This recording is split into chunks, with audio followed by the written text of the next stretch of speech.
comment form were distributed to the board members and city administration throughout the day so that board members can consider them prior to taking any action. Additionally, the online comment form will remain open during the meeting to accept comments and distribute to the board members up until the chair closes public comment. The fourth new option allows the public to pre-register by calling 305-250-5350 to provide live comment by phone during the virtual meeting. For all of these four new options, all the comments received will be included in the public record of the meeting. The city also created a simple set of instructions explaining how the public may submit their comments with either option. Those instructions were provided in the notice to the public and published online at www.miamigov.com/virtualboards. Additionally, like any other planning, zoning, and appeals board meeting, the public may provide public comment at City Hall. The city has set up a terminal in the event that members of the public travel to City Hall to provide public comment. However, due to COVID-19, all speakers desiring to appear in person will be subject to all applicable emergency measures in place to prevent the further spread of COVID-19. Speakers who appear in person will be subject to screening for symptoms of COVID-19. Any persons exhibiting any symptoms will not be permitted to enter City Hall, but will be able to participate through the remote options described above. These 5 public comment options established and provided for the virtual planning, zoning, and appeals board comply with section 286.0114 and section 120.54 of the Florida statutes. The city published an agenda as well as included in the notice of the public pursuant to city code the items and topics that will be discussed at the virtual planning, zoning, and appeals board meeting. Additionally, the public has been given the opportunity to provide public comment during the meeting at City Hall and the online public comment form, and within a reasonable proximity and time before the meeting and during the meeting via the public comment voicemail, the public comment forum, and the public comment video upload, as well as the comment by phone. Moreover, section 286.0114, subsection 4C of the Florida statute specifically authorizes the city to prescribe procedures or forms for an individual to use in order to inform the board or commission of a desire to be heard, to indicate his or her support, opposition, or neutrality on a position. The city, through its 5 public comment options, has provided 5 different procedures and forms to indicate, among other things, his or her support, opposition, and neutrality on the items and topics to be discussed at this virtual board meeting. The city provided information on how to submit comments in the notice to the public and on a dedicated web page. Board members, are you comfortable with all of the notice provisions set forth and these uniform rules of procedure that we've established for this virtual meeting? Yes. I am. Yes. Yes. Yes. Okay, great. So that's all I have. All right, thank you. With that, we will open up public comment. Chair, before we open up public comment, there's a staff member that needs to be signed in. Ms. Ellis? Please raise. Morning. Go ahead. Please raise your right hand. Do you swear or affirm that the testimony you're about to give is the truth, the whole truth, and nothing but the truth? I do. Thank you. Okay, so we're ready for public comment. Is there anyone at the podium? So let me just pause 1 second. So we're going to hear public comment on any item that is before us tonight. So anyone who's out there will can just state the item that they're going to be speaking on, and the clerk will call on you. And if you go over the 2 minutes, you'll hear from the chair on time to wrap it up. So do we have any other comments, Madam Clerk? So I believe that I was just given indication that there is no one at the podium. Just so you're aware, for live callback for pre-registered constituents, there was none. For playback of audio and video public comments, there was none. There was one online comment that came in, and that was distributed to the board last night. There was another one that came in moments ago that we can email and share with the board. Okay, so let's go ahead and email that to the board members, and we'll call the first item. Okay, So what I'll do right now is I'll call the first item, and then while the presentation is going, then I'll send that email. So I'm just kind of formally closing the public hearing portion. We're going to get one final email, and then we'll check before each item if there's any last minute emails that come our way, and you'll let us know and share. We will. Thank you. Will. Chair, just one more thing. We actually do have the March 4th minutes to approve. All right, can I get a motion? Motion to approve. Second by Mr. Vadillo. All those in favor say aye. Aye. Aye. Motion passes. Thank you. And just a housekeeping item. I'm going to try to, if you could just raise your hand if you want to speak when we get into the board comment, and I'll try my best to recognize them in order, just so that we could have, it's tough to, speak over each other on video. So, Mr. Parrish, I see your finger up. Yes, this morning I sent a email to Ms. Ketterer that I asked to have her forward to you and to the vice chair, because so that you could orchestrate when you would like to read it into the record, but I'd also thought it would be appropriate for you and the rest of the board members to see what I sent. But because of sunshine rules, Ms. Ketterer said that I'd have to wait until tonight, and could read it into the record then. But it's something I think it concerns the whole board, and so maybe before I do that, you'd like to see it, Mr. Chair, and see whether you'd like to have some comments before I do read it into the record. Is it related to the two items that are before us tonight? It is not. It's related to the Miami 21 Review Committee. Right, so can we get through the first two items? And sure. I just wanted you to be aware of that. We'll see what the attorney has to say on that, and we can spend whatever time she suggests. Chair, are you ready? Yes, ma'am. File ID 7298, a resolution of the Miami Planning, Zoning, and Appeals Board with attachments recommending approval with conditions to the Miami City Commission, the closure, vacating, abandoning, and discontinuing for use multiple platted private alleys pursuant to section 55-15 of the Code of the City of Miami, Florida, as amended, generally located south of Northeast 30th Street, west of Biscayne Boulevard, north of Northeast 29th Street, and west of Northeast 2nd Avenue, Miami, Florida, as more particularly described in Exhibit A, providing for recording, making findings containing a severability clause, and providing for an effective date. Do we need to swear in anyone, either the applicant or anyone who's speaking on it? Yes, the applicant would be sworn in by someone at their location. Yes. Can you hear me? Yes, we can hear you. Okay, great. I'm using the microphone, so I'm just going to pass it to the notary to swear me in. We'll get to you right after the swearing in, Mr. Altabe. Good. Can you hear me? Yes. Yes. Please raise your right hand. Do you swear or affirm that the testimony you are about to give will be the truth, the whole truth, and nothing but the truth? I do. Thank you. If you could hold, Mr. Altabe, you had a question? No, it's not a question. It's a disclosure. And it's about this item. There are not so many people that are aware that this is part of a very large project, but some people are aware.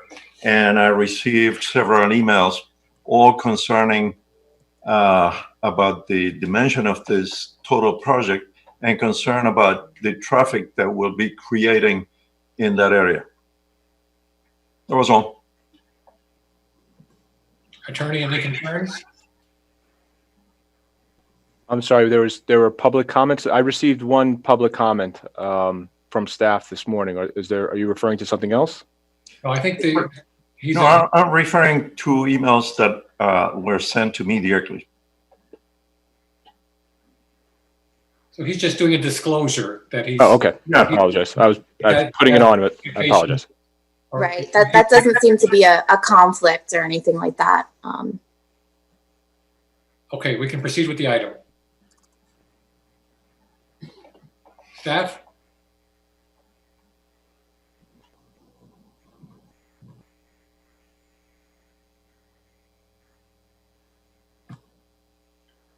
Is this city to give us their opinion? it seems like the planner, Darren, is off. Was he sworn in? Was he around for the swearing in? Yes, he was, and his box was there 1 second ago.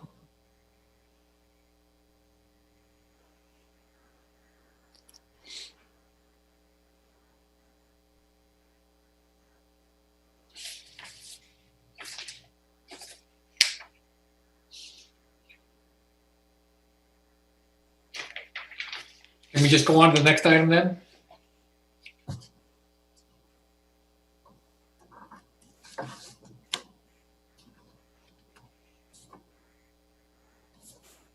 Yes, give me 1 second, because we're gonna have to promote the persons, the staff members for the next item. Okay, you make the call which one you want to do first. If you think the planner is about to attend. Can you give me 1 second? I'm texting to see if we can see if there was an issue with the planner and that's why he dropped. But at the same time, we're working to see if we can promote the staff for the other item. For your benefit, when the item was brought up, mine automatically disconnected and reconnected. I'm wondering if he had the same, he may have had the same issue. Give me one. Jacqueline, have you texted him? Have you texted Darren? I have texted the planner, yes. Okay, So I'm just waiting for a response. thank you. Mr. Dodd, can you hear me? Yes, I can. And you're here for the second item, correct? That is correct. Is there anyone else, and is there anyone else that will be speaking for the item for city staff? It's just you? It'll just be me, yes. Chair, we can call the second item. Okay, Ms. Torrance, Vice Chair, you had a comment? Yes, I have two disclosures regarding the next item. The first is that this is an issue regarding seawalls, and I do want to disclose that I do live on the water and I own a seawall. And the second disclosure is that before I looked at our agenda for tonight, I did participate yesterday evening in a public information meeting, which was given by Mr. Dodd on this issue, and did ask questions as a citizen that owns a seawall during the discussion of this. Madam Attorney, any concerns?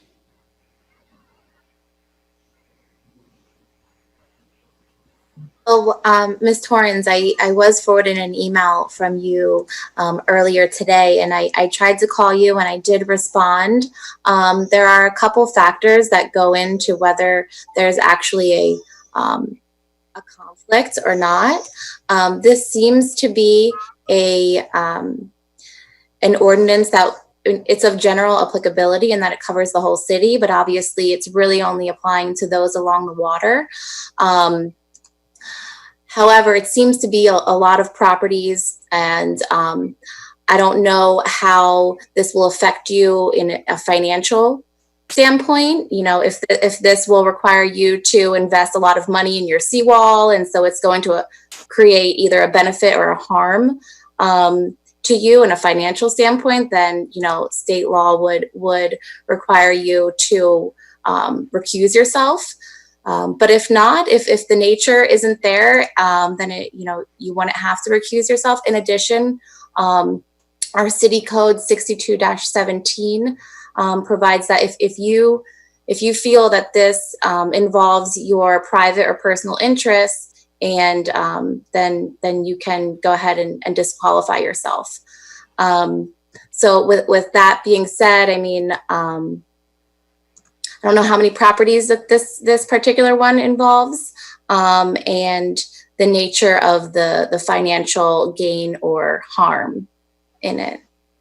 I don't think that at this point I can say if I have any financial gain or harm as a result of the statute, which is why I joined the information meeting last night. I would like to participate, but I did want it to be disclosed that I do own property, but there are a lot of properties, as you say, on the water in the city of Miami. So I'll leave it up to you to do, I feel I could be impartial. Okay.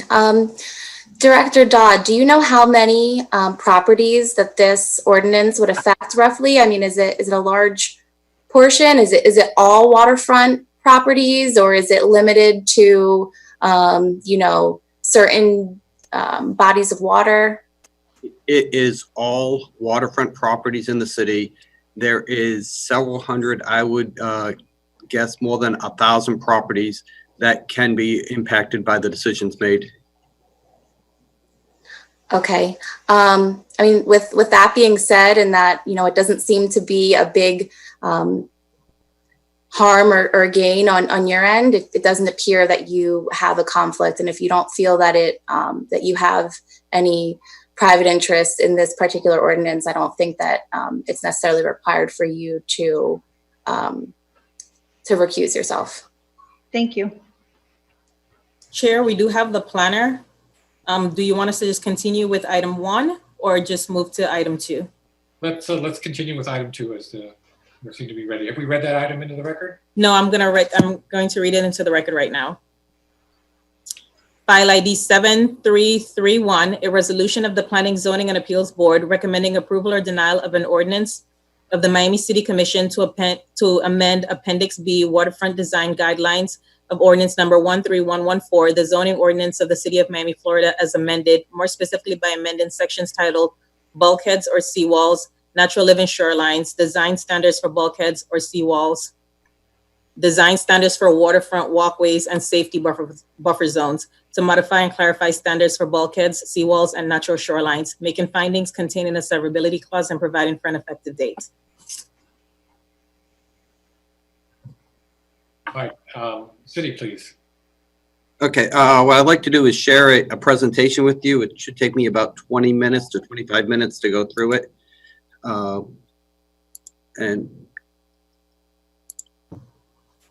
Please confirm that you can see the presentation before I start. Confirm. That's it. Okay, so what I'm going to be talking about is our Seawall waterfront standards and how they are captured in both the city ordinances and in Miami 21. What I'm going to do in this presentation is to go through why we believe that the Seawall standards must change. I'll then go through and talk about the different recommendations as far as seawall elevation requirements and other requirements for both seawalls and natural shorelines. We did present this to the City Commission on the ordinance side back in April. And during that first reading, we received a lot of recommendations and items that we needed to address in it. And so we have made some changes since that first reading that have been incorporated into the Miami 21 portions as well. And then finally, I'll just go through a quick summary of the ordinance itself and the Miami 21 pieces. Okay, so everybody here is very familiar with king tide flooding and what happens in our city on many of our streets during the September, October, November period. And typically, the flooding occurs by water coming through our stormwater system as the seawall elevations get too high. And we are engaged in a very active program to put in tidal valves to prevent that type of flooding from occurring. A second risk that the city has, however, is hurricanes and storm surge that comes not only through that system, but also over the seawalls and causes a tremendous amount of flooding. And everybody here has seen these pictures from Brickell after Hurricane Irma in 2019. So if you look at our current ordinance, basically it has very little that talks about seawalls. It says that a seawall will be set at 5-foot elevation, NGVD. NGVD stands for the National Geodetic Vertical Datum of 1929. So 5 feet or 6 feet NGVD, depending on if you are north or south of the Rickenbacker Causeway. In another section, it says that if you are along the Miami River, your seawall will be constructed to an elevation of 5.5 feet NGVD. Okay. NGVD is the 1929 standard, and I'll bring that up several times in here. As we look at the Miami 21, it reflects those same requirements of 5 feet or 6 feet NGVD, and doesn't really have any other criteria for how seawalls must be built. It does, however, have a discussion of natural shorelines, which is very generic and doesn't provide any requirements to provide for flood protection. The city ordinance has no requirements for natural shorelines to provide for flood protection. And so as we're looking at how do we deal with sea level rise and the king tide type of flooding, we need to make changes in both of these to incorporate what the standard should be. And so I've talked about the NGVD requirement. There's actually 3 vertical datums that the city of Miami uses in different parts of the ordinance. NGVD is most prevalent in there. And like I said, it's the 1929 standard. There's a city of Miami standard for vertical data, which is different. It's off by about 1/4 of an inch from the NGVD standard. In 1988, the United States has been started transitioning over to the North Atlantic vertical datum from 1988. It is just a different way of measuring relative elevation data. And if you look at this chart of the seawall, basically you can see there's about a 1.55 foot difference between NAVD and NGVD. And that 6 foot NGVD 29 requirement is equal to 4.45 feet NAVD.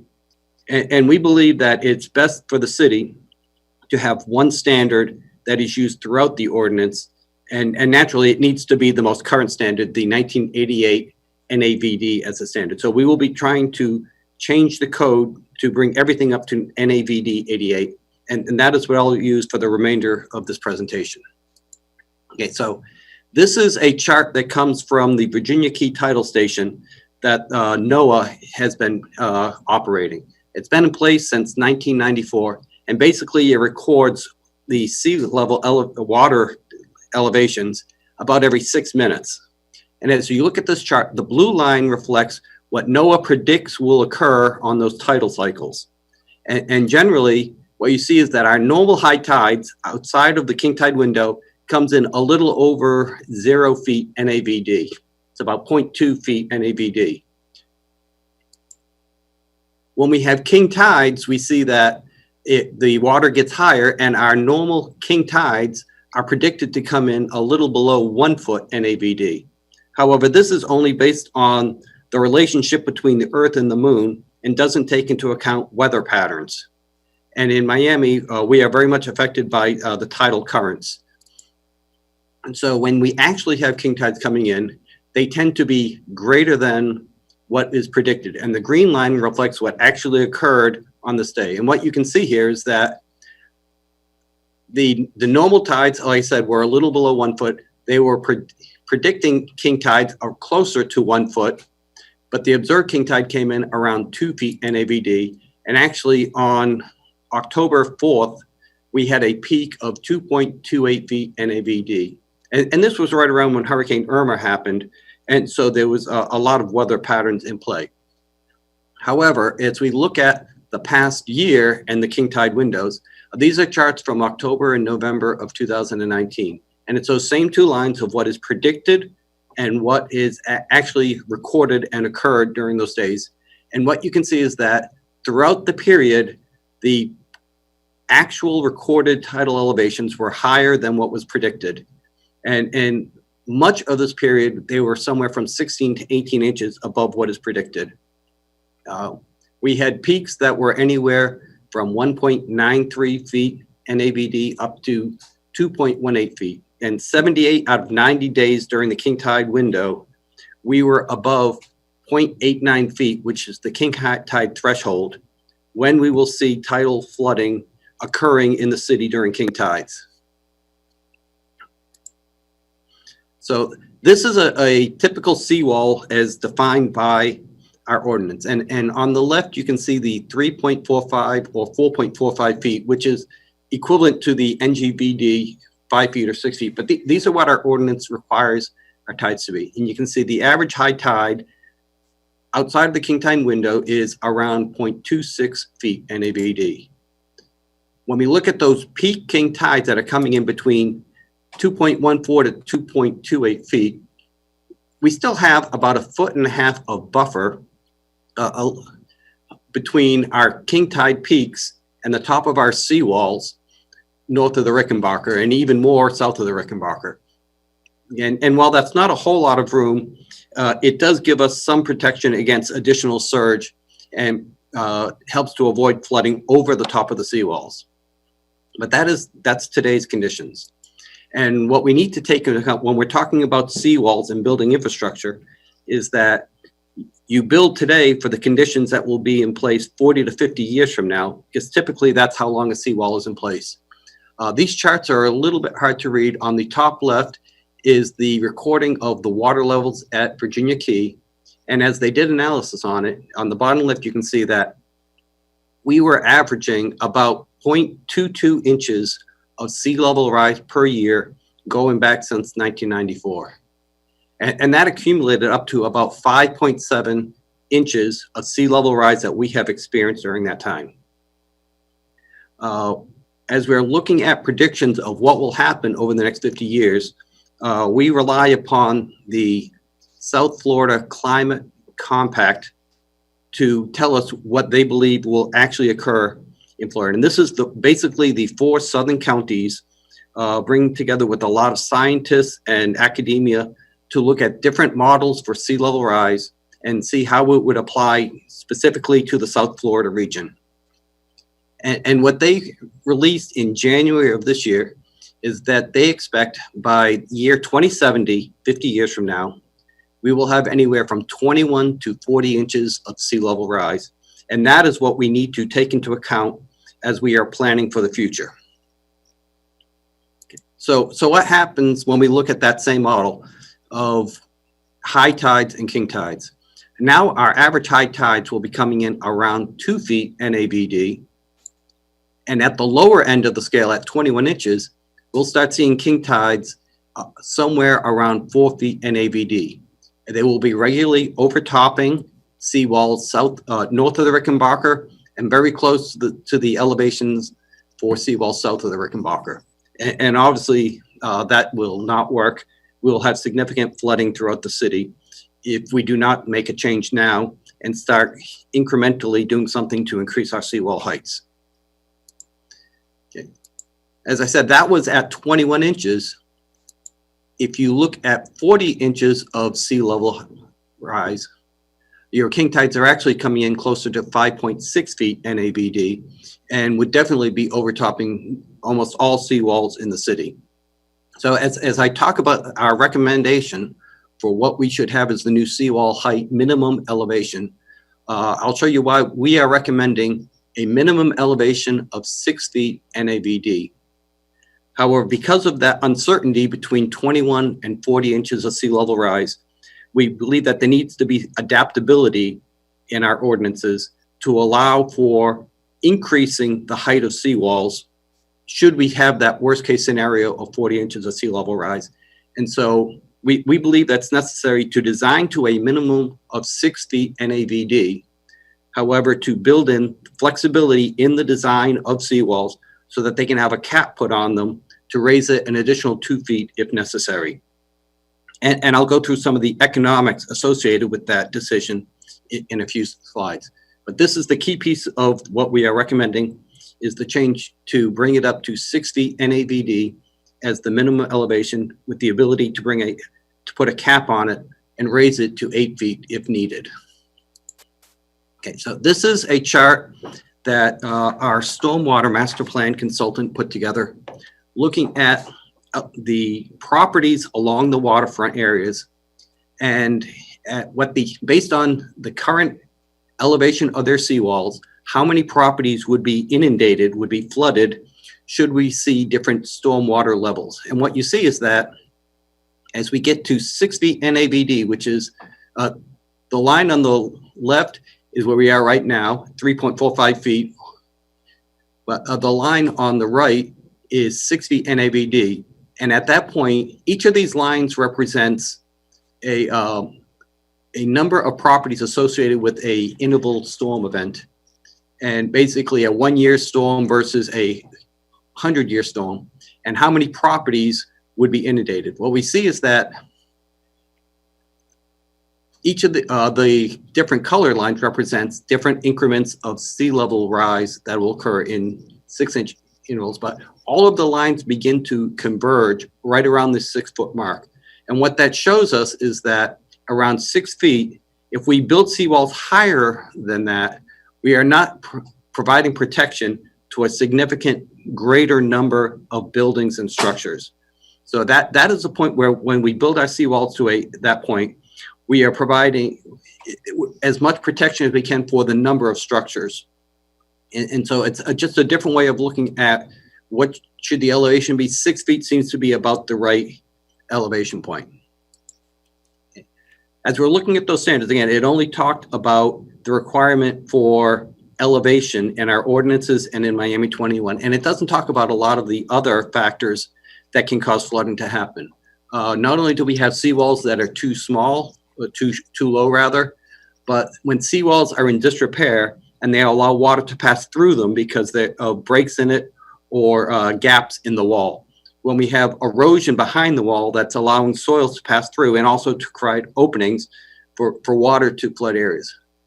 One of the most significant challenges that we have is with hundreds of different residents and properties building seawalls to different elevations, they're not all at the same height. And if you look at the picture on the right side, you can see the property in the background is at a higher elevation. And this picture came from Fort Lauderdale and is a great case of where different elevations create challenges. Even though the property in the background was built higher and was able to provide protection for his property from king tide flooding, the property closer has not raised a seawall. The water came through the property in the front and actually impacted the right-of-way, the road, and his neighbor's property. And really all that says is that if we want to protect ourselves from king tides, we have to look at it in the neighborhoods, because all it takes is one seawall that is too low and it can cause flooding throughout the neighborhood, impacting multiple properties. So what we believe is that we need to raise all the seawalls and provide a neighborhood type of protection for it. But the question is, how do you phase in raising seawalls throughout a city as large and complex as Miami? So we looked at different ways to phase in bringing all the seawalls up to that 6 foot standard to provide protection for the entire neighborhood, the region.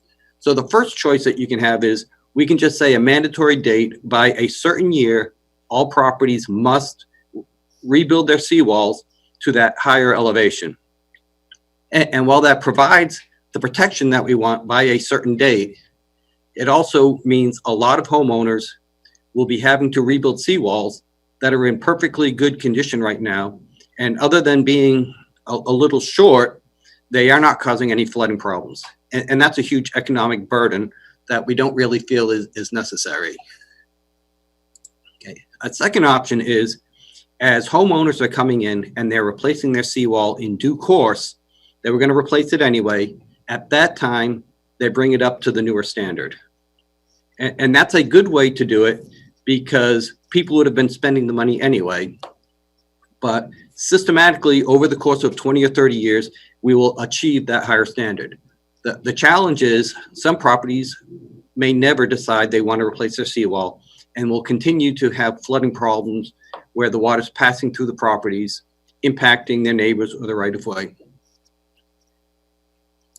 So a third option that we have been considering, and this is something that's being used very successfully in Fort Lauderdale and some other cities, is a trigger, where basically when a property seawall is too low or in too poor condition, that it is allowing water to pass through the property and either impact the public right-of-way or their neighbors' properties.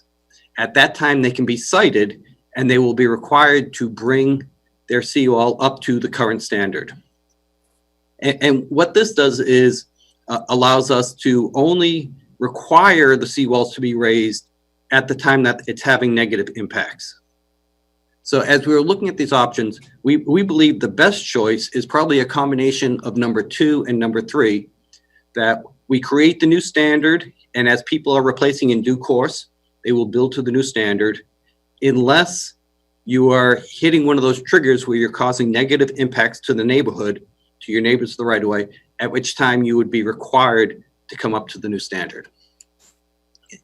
So some people ask, how does this compare to our current standards?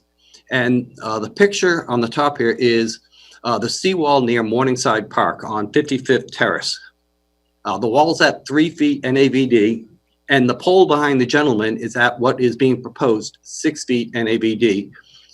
And as you look at the differences in elevation, it is significant, and it will require some type of transition from the water's edge to the property behind it as we're building to this higher standard.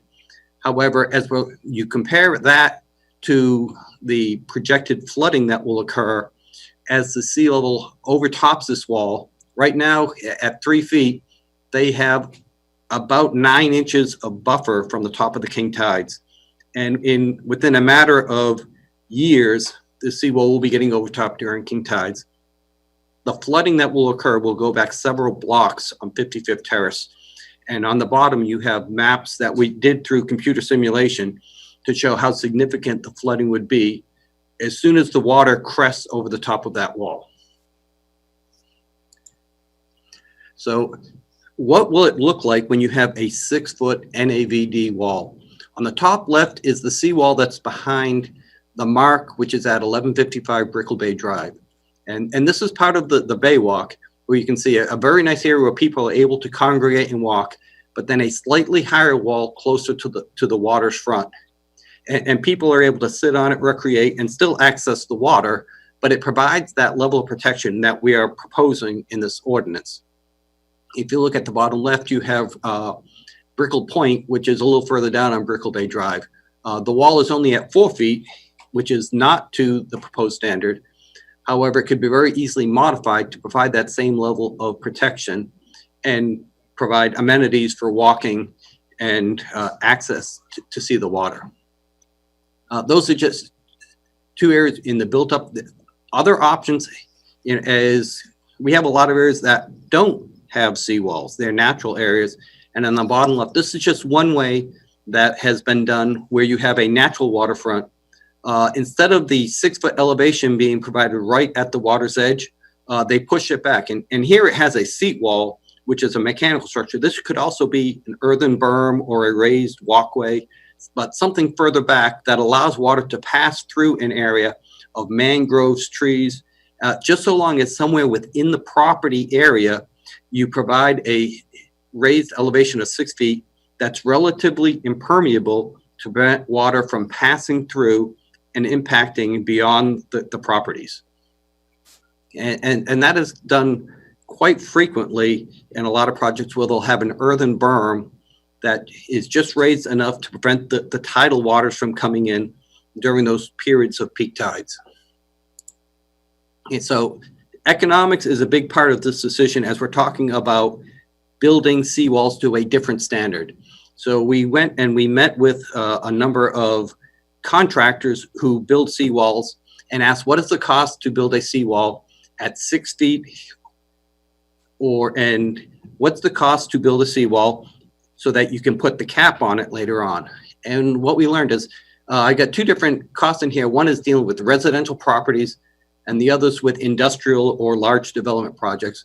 But I'll really focus more on the residential ones because that's where I think we have the greatest challenge with the cost of doing this. It costs about $800 a linear foot to build a seawall to 6 feet NAVD. If we were to build a seawall to 8 feet NAVD, it's about $900 a linear foot. And that's because of the extra steel and the reinforcement required for the higher elevation.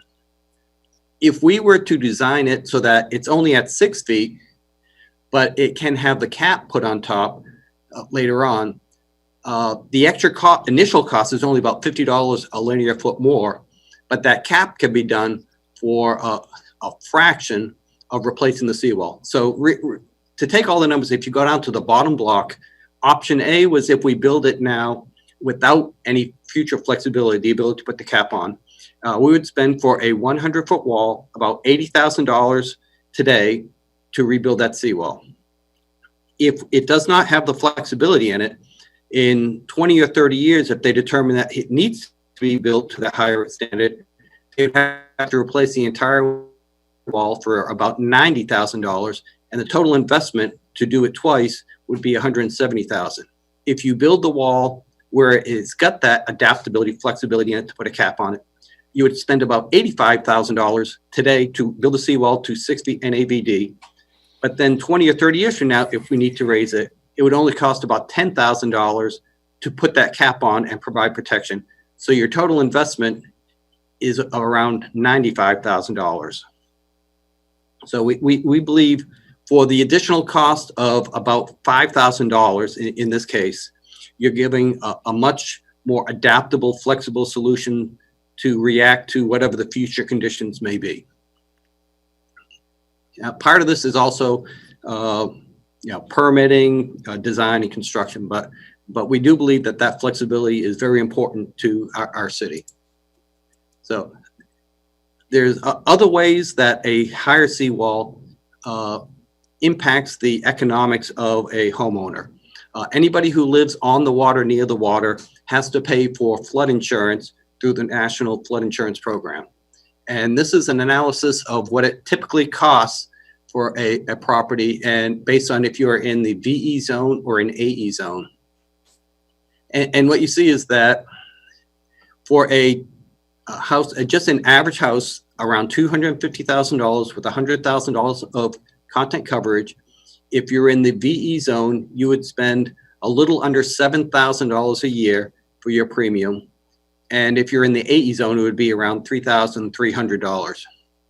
Okay. These insurance rates are based on national formulas, and the city of Miami has what's called a community rated system score that reduces the rates by 15% for everybody in the city, based on how well how good of our program is for providing flood protection.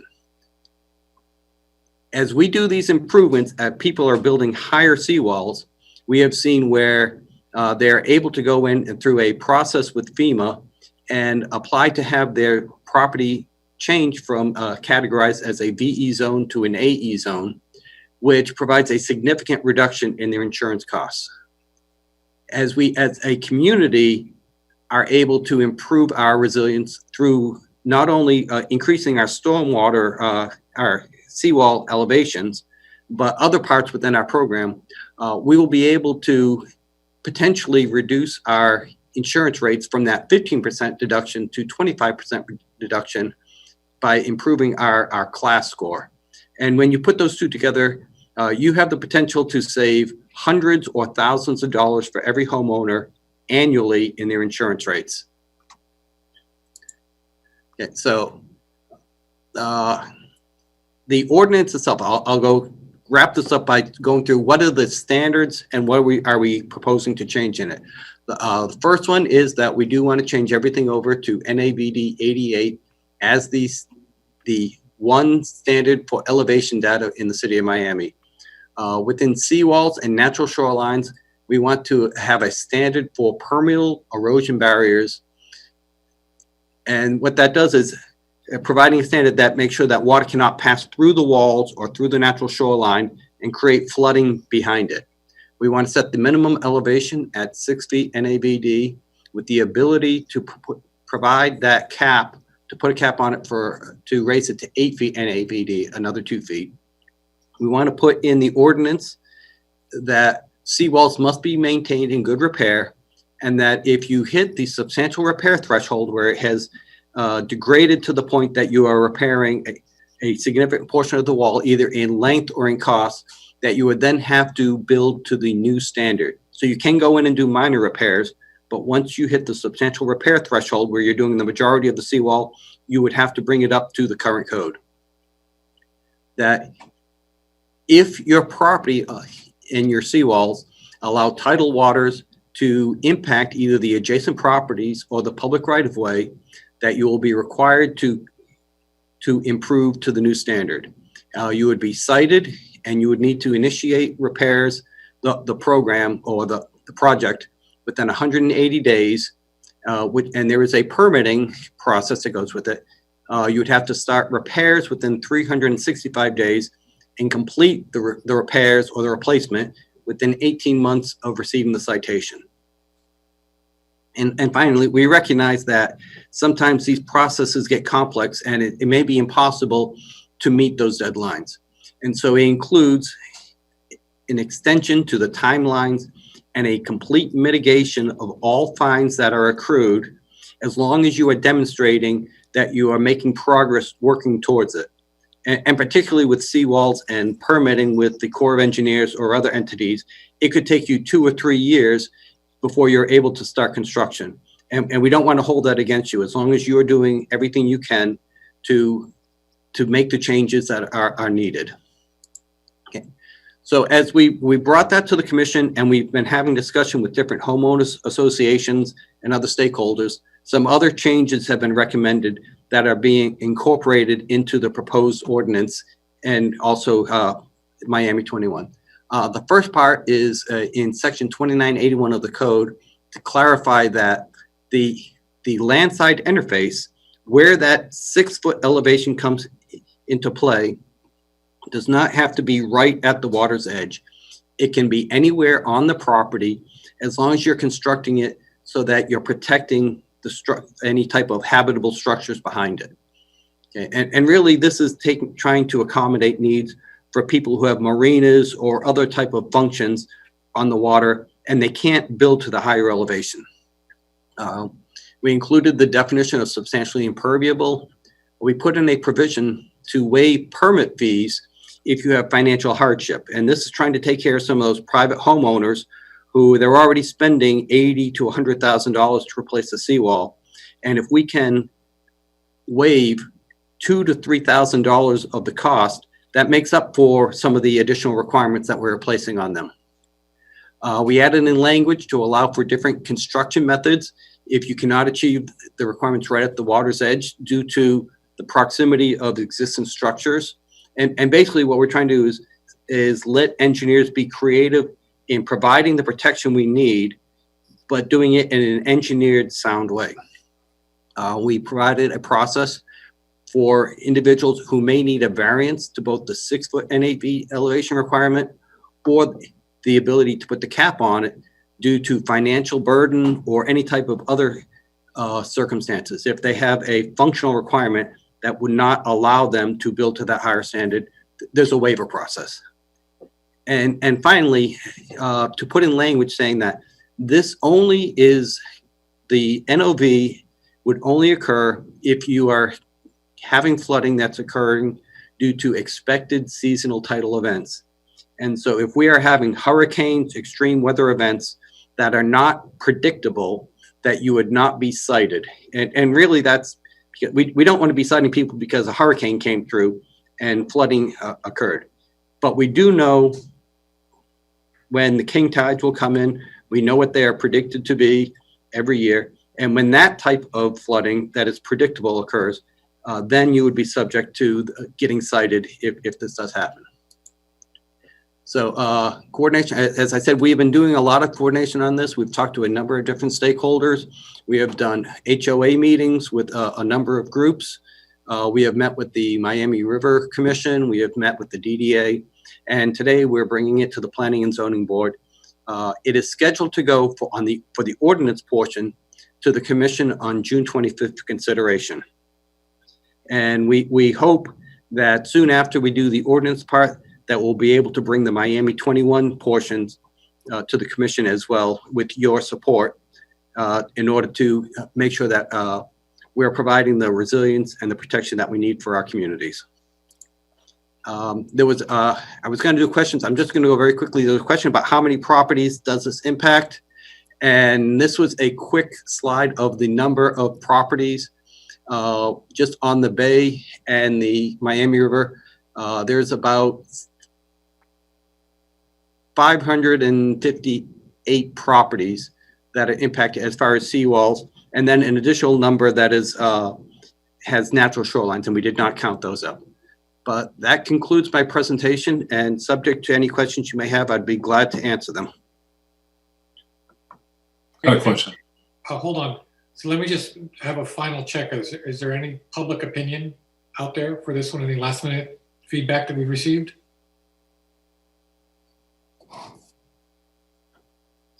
I have not received any feedback. This goes to the clerk. This is just part of our checking to make sure there's no one at City Hall or anyone who wants to speak on this item. I'm checking right now, Chair.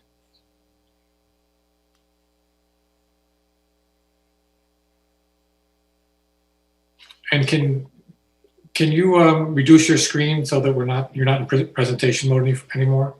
Thank you. Yes, let me figure out how to do that. You're good. Oh, okay, so let me change it, okay.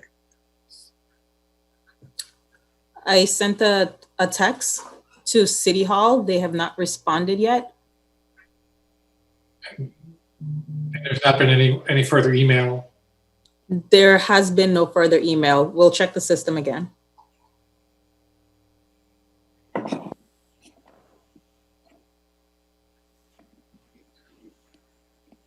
Okay, with that, I'll close the public hearing. Certainly, if someone appears, you'll. We'll let you know. Mr. Dominguez, I think you had a question. A couple of questions for Mr. Dunn. For a project this size, I mean, usually states and cities secure federal funding to build seawalls, and a lot of times they're not asking the homeowners to foot the bill. For example, New York City last year, 2019, Staten Island, they're going to build a 5-mile seawall, $400 million. The federal government actually gave them a grant. FEMA chipped in as well. Has the city of Miami attempted to secure federal funding so that way that the residents don't have to up that or take that bill? Okay. I would imagine the city of Miami would be one of the major cities where they would want to fund something like that. Yeah, there's a lot of pieces that come to play. What we are talking about today is the city ordinances and the Miami 21 code and the standards that are contained within it. Okay, so this is talking about the requirements piece on it. And that's what we're trying to get approval for. However, outside of that, the city is looking at different ways to help private homeowners that may be needing to do it. And that's what we built in some of those, the ability to waive permit fees and other parts to help to reduce the cost. But ultimately, a private seawall is the responsibility of the homeowner to maintain and to repair or replace when it's needed to. There are ways that we can help them to do that. Okay, there is the ability within the city to possibly establish a special taxing zone and to do group funding for projects. There's been a push to try and get the PACE program, which is a state of Florida program, to help to provide assistance for seawall repair and replacement, just like they do with other types of projects because of the cost. My concern is the federal side, we are already involved in a very large project with the U.S. Army Corps of Engineers. It's called the Miami-Dade Back Bay Study, which is a coastal storm flood reduction project. About a week and a half ago, they came out with their recommendation for about a $4.6 billion project that largely in the city of Miami to provide for larger flood walls and other protection measures against storm surge. But that is very similar to what's happening in New York, but it is only for certain portions of the city that would be provided for as part of a federal project. Because one of my concerns was on one of those options, if you give the new buyer of the property, if somebody sells it, the requirement to lift that up to code, it could hurt all the property owners that are willing or trying to sell their homes. It would be a big obstacle for them to sell their homes, knowing that the person that's buying it is going to have to dish out over $200,000 to fix that seawall, which is why I was asking if there's any federal help for those property owners. I mean, we can pass the ordinance, but they're still on the hook for the $200,000 or for whatever the cost is going to be.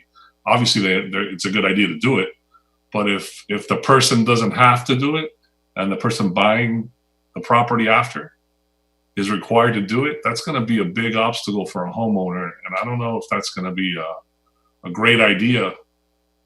And you're going to stunt the sale of homes on the waterfront.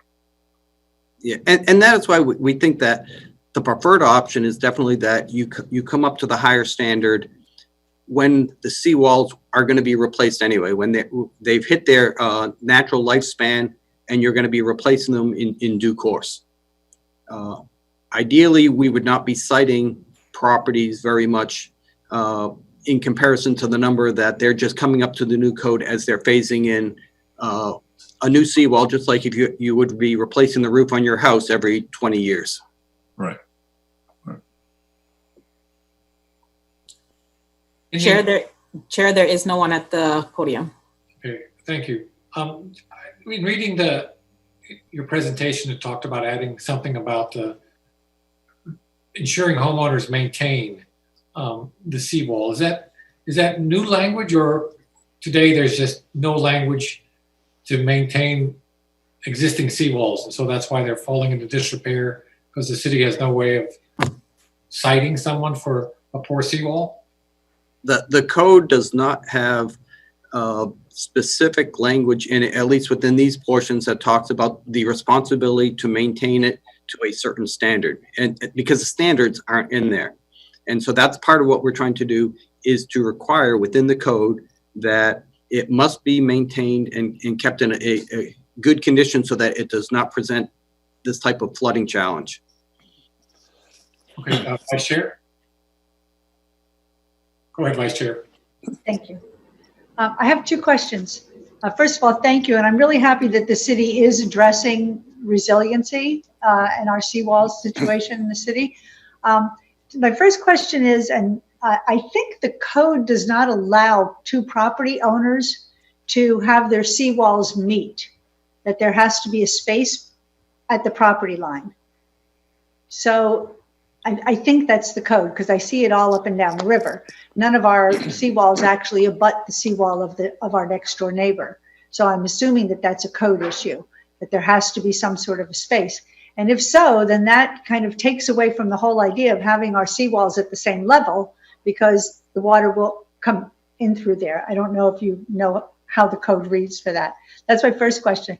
My second question is more an observance. With Hurricane Irma, the sea level rose so high in my backyard that the water came up through the floorboards of my house. In other words, the crawl space that my house is built on filled with water and actually came up in every room. It did come over my seawall as well. And I'm just wondering, having a higher seawall, will that, and maybe Mr. Collins can add to this because he's that type of an engineer, would that help by having a higher seawall to prevent the water table rising all the way, 100 feet from the shoreline? Right. Okay. The gap between walls, I have not seen anything, and I will have to verify. There is no requirement to have a gap between seawalls. And the truth is, in order for this to work, you would have to have a continuous barrier throughout the entire neighborhood. So you would really need to have some type of a sealant, something to connect the two walls to prevent water from just passing in between the areas. And that may be something we need to incorporate in this and how to achieve that. Yeah, look at that part of it when you start doing the Miami 21 side of this. I think it's a good idea. Make sure. And the second part, I'm trying to remember was the water rising from the water table, not over the seawall as necessary as just the rising water table. Yeah. During the hurricane, we had a tremendous amount of storm surge that came in. That does cause a minor fluctuation in groundwater levels. And even during king tides, we see that happens, where the groundwater tends to rise a little bit as the water pressure from the ocean increases, and then it subsides.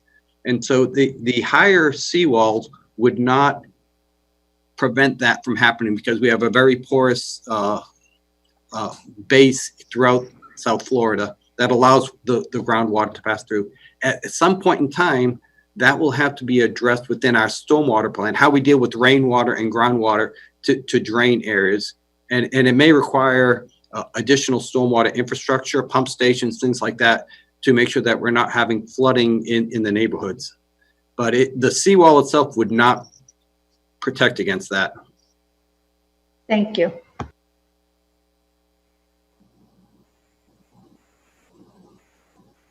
Go ahead, Mr. Parrish. Thank you for an excellent presentation. I learned a lot, and it's obviously a very complex subject. A couple of questions. Back to what Ms. Torrens was bringing up. My experience with water, and I did a lot with Katrina in New Orleans right after that. A lot of the water that got in had trouble getting back out. And you began your presentation by saying in Brickell that you were having tidal valves to keep to allow drainage of the water once it gets behind the seawall. So one of my concerns would be, that these long linear seawalls, if they do get breached, which in my experience is likely to happen at some point, that then you create a lake that doesn't drain. So I know you probably thought about that, but maybe each one of every 100 feet or so, there has to be a relief valve that if the water does get behind the seawall, that it then can drain out. That would be one question. That's way beyond my pay grade, but that just occurred to me. Second one that we've all been following is this debate between mitigation versus adaptation. You have a long a water line throughout the city. Are there places where you're looking at and saying, you know, it'd be much better if we just abandoned this particular section of the water line and reconfigured it so that it'd be a lot less costly overall, even though it would be some severe hardship on the people who are told you just have to leave? That would be a second question. And the third is flood insurance, national flood insurance, are you required to have it, or is it like windstorm insurance in Miami, where you don't even, if you don't have a mortgage, you can opt out of windstorm insurance? Are you required to have flood insurance if you have a waterfront property? So those are my three issues. Okay, going to the weep holes, actually, I didn't get into that, but in the language, we do require that the wall be designed to balance the hydrostatic pressure of the water and to be able to allow for drainage off of the landward side. So that may require weep holes or other type of structures in the wall to allow for the water to drain properly. Okay, now we do recognize that as we're building higher seawalls, it will definitely impact how we will design and have to build stormwater infrastructure, which is primarily a city responsibility, but there are some places where it's privately owned. Okay, but you still need to have the ability to drain the rainwater from behind the seawalls. And that can be through stormwater infrastructure, weep holes, but ways for it to drain to the canals or to the waterways, which is where it naturally ends up. As far as the mitigation and adaptation, as part of this, we did not consider abandoning any properties.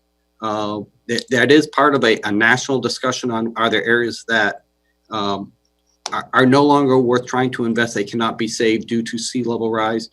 We do not believe at this time we're at that point that we need to have those discussions, but it's a much bigger thing and far beyond anything that we're talking as far as the seawall ordinance itself. And if you do read that Corps of Engineers study, they did look at places where in lieu of building seawalls or other type of structural features, they looked at non-structural features, whether we should be buying out properties or doing flood proofing. And they did not recommend any buyouts in that study, at least not that I've seen so far. But they did recommend areas where flood proofing, raising, elevating buildings would be a preferred option. So I would defer to them on that. And the last one was as far as the flood insurance. I believe you're correct. It is only required, and I'm not an expert on the flood insurance program. We have a different office in planning that deals with that. But I don't believe it is required if you own your property outright. But I would have to defer to the floodplain manager to talk more about that program. Thank you. Any other board member comments? I have a few questions. Go ahead, Mr. Collins. Thank you for the excellent presentation. I had a few questions. Would you mind outlining the permitting steps for residents who do want to improve or replace their seawall? The permitting, you would apply for a permit, engage an engineer or a company to come up with designs. You would apply for the permit. It also would require a permit, depending on the waterways, with the Corps of Engineers or with the county environmental. At that time, you know, it goes through the normal process of reviewing the designs, make sure that it's complete. And typically those reviews happen in the building department, not in the public works department. So it's reviewed by the City of Miami Building Department, the Corps of Engineers, and Durham. I believe those are the three agencies that are involved with it. And again, that's more in the building department that reviews those permits. We don't do it in Public Works. Okay. You know, one thing that I have a concern with is there certainly be an uptick in owners who will try to improve their seawall. Is there any sort of contractor list or approved contractors that the city has? I would just be worried about all of a sudden an infusion of some contractors who maybe have lower prices and then they build something that's not compliant and then a homeowner is in a tight spot. Is there any sort of list that the city has or protocol in terms of issuing these permits and having a contractor who's licensed to actually do the work in accordance with the city's guidelines? Well, in order to get permitted by the city, you have to be licensed and bonded and meet a number of requirements.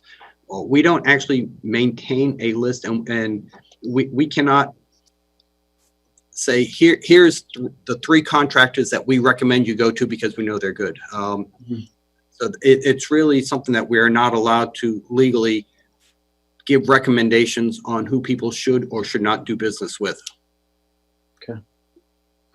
What would be the process for citing a property that's out of compliance? Is that done by a code compliance officer, or who would eventually oversee that? It would be done by the code compliance office. Okay. And then for an owner who fails to address a citation, how far does that go? Do fines just start adding up? Do you place a lien on the property? How far does it go? I would have to defer to the code compliance office. I know that they cite residences for issues all the time. Sometimes people come to compliance and sometimes they don't, and it can go on for a long time before they finally come into compliance and fines are building up. But I don't think there's a set date when a different action would be taken other than accruing fines or that I would really have to ask them as far as when you don't have people who come to compliance, what their process would be. Okay. Thank you. Those all the questions I have. Ms. Torrens? Has the city thought about adding this program, the Seawall program, into the Y Green program, where it can be added onto your property taxes, the same way solar systems or impact windows or that sort of stuff, because it's a resiliency item. Yes, and like I said, this is only on the ordinance part, but we have had discussions with some of the commissioners on we will need ways to help certain residents to accommodate the needs, and there's a lot of different ways to do it. We haven't created any programs to do that yet, but it is recognized that we may need to have a program like what you were just mentioning.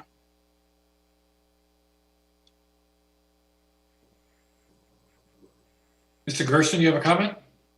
Or are you hiding? Can't hear you. Can you hear me now? Yes. No, I'm just listening to sort of the intersection with all these comments, which, from Mr. Dominguez, Ms. Torrance, and Mr. Collins, that it kind of makes me feel that if it isn't draconian, but the urgency rises year after year, it's all really pointless except for the contractors that are building the seawalls and the people that feel threatened enough by ongoing fees, which they can always fight for years and years. Meanwhile, based on the 1994 to current sea level rise number, and if that's an exponentially rising number, each couple of years becomes more urgent. I know that we're just talking about a framework here, and we keep saying, well, there's other components of this, like who's paying for it, but it sort of seems that there can be only three options, which is either eminent domain or similar complete abandonment, the government paying for it, but I mean, I guess the homeowners, that would just never happen. We know that's never going to happen. You could look at any other thing required by the city and know that it's a patchwork of what gets done and in what time frame.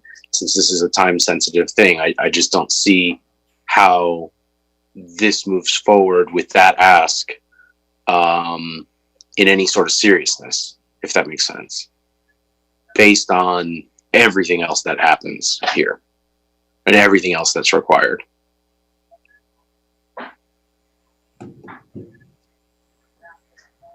And is there anyone that would like to put forth a motion, or Mr. Parrish, you have a question? Go ahead. I'd just like to follow up on what Mr. Gersten and Mr. Collins just said. It seems to me there's going to be tremendous pushback, and people are not going to like a $200,000 fee being injected, and there's going to be a massive resistance unless you supply more carrots in the beginning, especially. And one way to do that, following up on what Mr. Collins said, is the permitting in the city is so egregiously hard to do that one of the carrots that you could have would be, if you're a homeowner and you agree early on to start doing this remediation that's necessary on your property, the permitting is, you don't have to do any of that. You have a flat fee of $800 a linear foot if you do it now. And we, the city, you don't have to do one thing about the permitting. And I think that would be a tremendous incentive to start on the process, because what Mr. Gersten just said is, otherwise you're going to have people who just say, I'm not doing that, and do your worst to me, and I'm going to resist it. But in sum, I think you need to really look at the carrots. So incrementally, soon we can start if this really is a problem we're going to address. But without carrots, especially on the permitting side, I don't think this is going to go anywhere. I mean, we may pass the ordinance, but Adam's exactly right. It's going to be a disaster. No, and I will say that it is a challenge. We tried to look in ways to help incentivize it. We included in the ordinance the ability to waive permit fees within the city. We obviously we can't waive a county or a federal fee or anything like that, but within the city we can waive permit fees, and that is included within the ordinance part of this program. It's the permitting process itself. The fees are just part of it. It's the aggravation of going through Durham and the city of Miami's process that is going to stop this initiative, which I basically support. Ms. Torrance? So the permitting process takes about 3 years. And it's not just Durham, it's the Army Corps of Engineers as well. I've had neighbors on both sides of me. One is waiting for a permit now for a new seawall. Started the process over a year ago. He has no idea when it's going to get approved. And the house on the other side, we put a seawall in maybe 2 years ago, which, by the way, is 3 feet higher than my seawall. And it took him 4 years to get his permit. And I think if we really want to be able to see, as a homeowner, I'll tell you, when your seawall needs repair, it's really, you fix it. You do. You rebuild your seawall. It's an important part of living on the water. And I think that we need some help with the permitting process. The time is really brutal.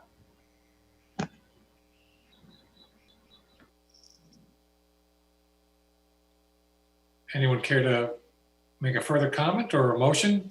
I just want to make a comment. I agree with Mr. Gersten. I just think everybody has to do it, or you don't do it, because if you do it and your neighbor doesn't do it, the water's just going to get diverted somewhere else. So that's why I asked at the beginning if there's federal funding, and just wipe out all the aggravation. And that's a huge, huge, huge project that could be uniform throughout the city. And I would exhaust every means I could if I were a politician in the city of Miami to get funding for that. And I don't know if the city of Miami has exhausted all their efforts in doing so. So it's a big concern for me. Mr. Altabe? You're on mute, Mr. Altabe. You're on mute. There you go. Okay, got it. I have a question on something that it wasn't clear to me. Director Dodd, in your presentation, you presented 3 options that would trigger the reconstruction of the seawall. One was to make it mandatory, and the other two were through citations. And what option is going to be included in the ordinance? Okay, there was three options. The first one was to set a mandatory date when everybody needs to come into compliance, and we are not recommending that. The second option is that apply to rebuild or replace the seawall, or they hit a substantial repair threshold and the level of repairs is greater than 50%. At that time, they would need to come up to the current standard. And that's very typical throughout the Florida Building Code. Once you hit a substantial repair or you're doing a replacement for a house that was built in the 1960s, you would have to come up to current code in a lot of electrical, plumbing, and things like that. So it would be the same thing. When you're coming in for your permit, you would apply for a project. You would be required at that time to hit the new standard. That was option two, which we are recommending. And the third one is the trigger that if you are causing negative impacts to your neighborhood because water is passing through your property and impacting the public right-of-way or your neighbor's properties, the flooding is going beyond your property and impacting others in a negative way, at that time, you would be cited. And then it would trigger the beginning of the process to require you to replace the seawall at the newer standard. So which option would be incorporated to the ordinance? It is the number two and number three, which is in due course, you're replacing the seawall or you're repairing it beyond the substantial repair threshold. When you come in for a permit, you must read the new standard. And the second part is if you're causing negative impacts where your property and your seawall is causing flooding of the public right-of-way or your neighbors, you would be cited and then have to come up to the new standard. Okay, I think I have it clear. That means that number two and number three, if we vote to recommend this to the city commission, number two and number three would be the options recommended, right? Yes. Okay.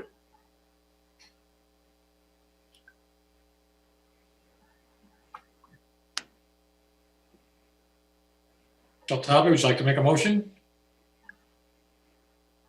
Yeah, I will make the motion to recommend approval.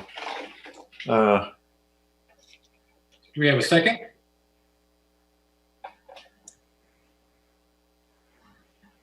See, no second. The motion dies.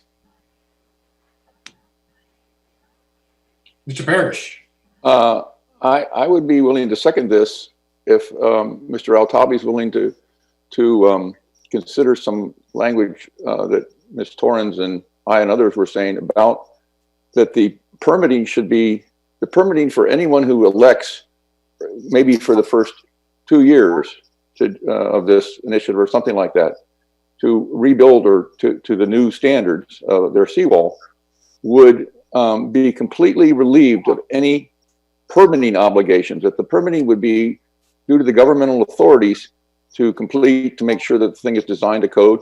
And I would also recommend to second this, that there would be a fixed price for the homeowner of so much per linear foot, so that there'd be obviously some homeowners would benefit more than others, but at least you get some people to buy in and say, oh, if I can have this done for $800 a linear foot and I don't have to do any of the permitting, sign me up. Those would be my two conditions for voting for this, because otherwise I think it's going to be stillborn. I think it's going to get tremendous pushback from the citizenry. Yeah, are we ready to incorporate that in? Ms. Torrens, would you recommend incorporating some language to the motion? Absolutely. And actually, I can tell you $800 a linear foot is a very good price for a seawall. We usually use, just amongst ourselves of waterfront owners, $1,000 a square foot. So if we can get a deal at 800. I do need to point out that the pricing will depend on the contract and the negotiation that the private homeowner has with the contractor. The city of Miami is not part of that contractual obligation or relationship. Well, then it goes back, excuse me, then it goes back to what Mr. Dominguez was saying. You're going to have everybody and anybody showing up and saying, oh, I want to do seawalls and get paid all this money. And you're going to have, again, this is the city of Miami. We've seen it over and over and over again, that the regulation and the code enforcement to make sure things are done right sometimes goes astray. So something as important as this for the whole community, I think it really needs to be given more thought. So it's hard for me to vote for this right now because the permitting and also the selection of the contractors to make sure this is a quality job for everyone seems so crucial if we're going to do this right, that it's hard to pass this ordinance knowing that these problems are going to come winging at us if we do pass it, or if the city commission does pass it. That's what brings me back to a wide green program, because those contractors have to go through a review process to be approved into the program. And there's a certain amount of controls on what's going on, and it helps the homeowner. Mr. Gersten?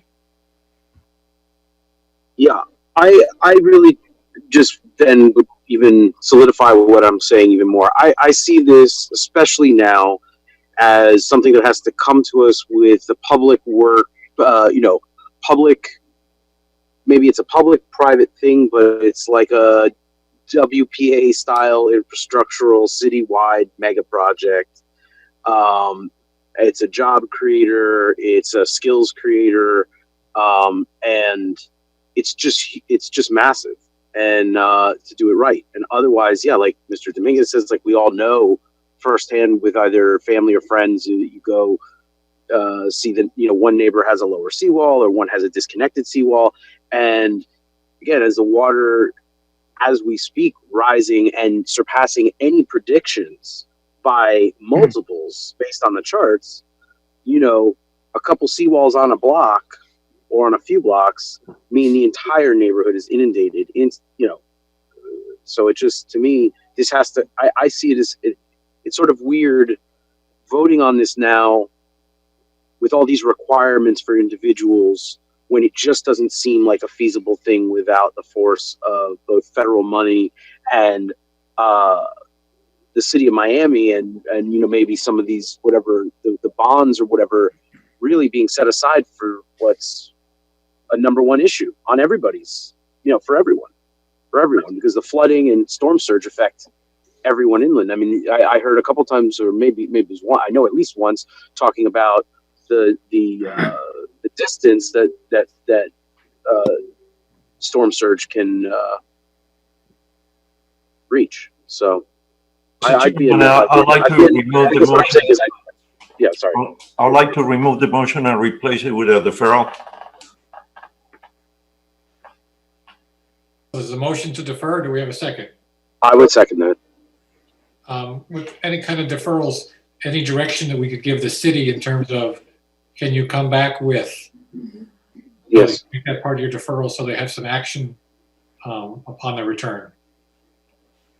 I mean, I guess if you'd be asking, I mean, I sort of would love to see in Mr. Altave's deferral and my second, to basically include that, like let's get deeper on these bigger scale options in terms of how this gets done, in light of the fact that many of us seem to feel that putting this on individual homeowners is just going to be is a non-starter, basically. Mr. Dodd, does that give you enough information to come back with some more information? We can definitely come back and talk about it. I do need to point out, however, that what we're talking about here is a larger program that would not be part of the actual ordinance change. So I think what you're looking for is the bigger program and not just the ordinance revisions or additional language in Miami 21. Is that correct? Right. I think to even discuss guidelines, ordinances, or anything, everyone needs to wrap their head around the direction that this is going in. Because then if you're asking us to vote in a vacuum on putting these requirements on people, even if that's technically not what we do at this stage, it doesn't make sense because we know that these questions will just keep coming up till the end of this, at every step of the discussion. So I think everybody should be talking about everything up front. Or that's what I'm would love to hear. All right, so we have a motion by Mr. Altabe. I can't remember who the seconder was if there was one. So I'm going to say, Mr. Gersten, are you okay seconding it? Yeah, yes. All right. Although, can we call the roll, please? You're on mute. We can't hear you. You're on mute. If you're on mute, please unmute, and I will need to see your face when we're making the vote. Mr. Altabe? Yes. This is the motion for deferral. Ms. Altabe, yes. Member Collins? Yes. Member Dominguez? Yes. Member Gersten? Yes. Member Parrish? Yes. Did I hear Mr. Parrish? Yes. Yes. Mr. Vadillo? Yes. Mr. Ziegler? Mr. Ziegler, you're muted.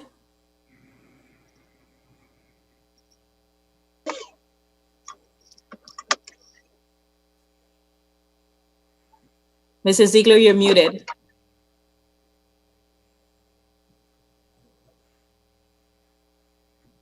Hello? Yes, I can hear you. Okay, yeah, I said yes. I don't know why it was muted out. I'm not. Vice Chair Torrance? Yes. Chair Gavalia? Yes. Motion passes 9-0 for deferral. Is it deferred to a date certain? I missed that. How long do you need it to come back with the questions or responses, Mr. Dodd? I will have to have a discussion with the city attorney's office and city manager's office about the larger program because it does not exist right now. So probably a month to 2 months. If we do 60 days, it would be during the recess, right? So in the month of September, we have 2 dates of September 2nd and September 16th. So yeah, it should be September. And probably the 2nd, you will be ready, right? Yes. All right. So the motion would include September 2nd as the date certain for deferral. Yes. Any objections from any board members who have voted? I see none. So I think we're good with adding that date in. Thank you. Thank you. Thank you. We go back to the first item. Yes, recalling file ID 7298. The item was already read into the record. Is there anyone, any new public comment? There is no one at the podium. And we're going to check to see if there's anything that came in online. Okay, we can go ahead and start with the city. Mr. Chair.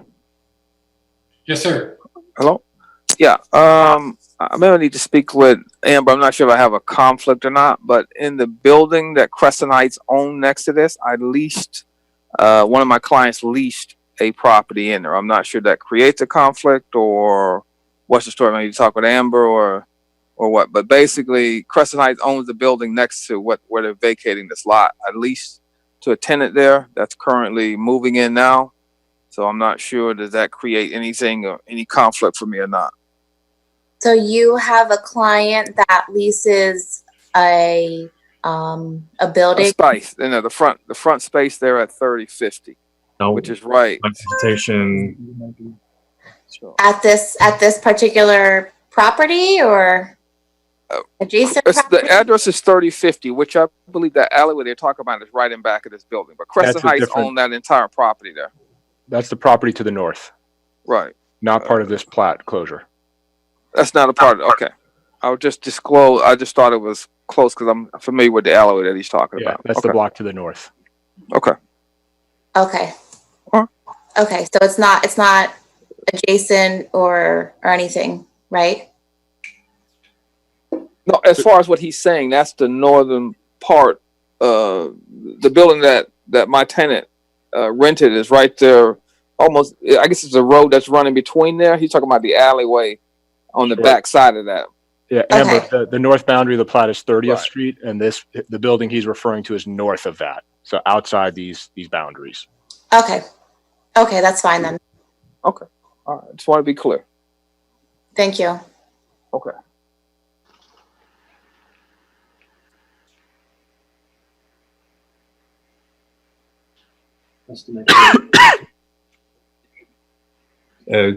Testing 1, 2, 3.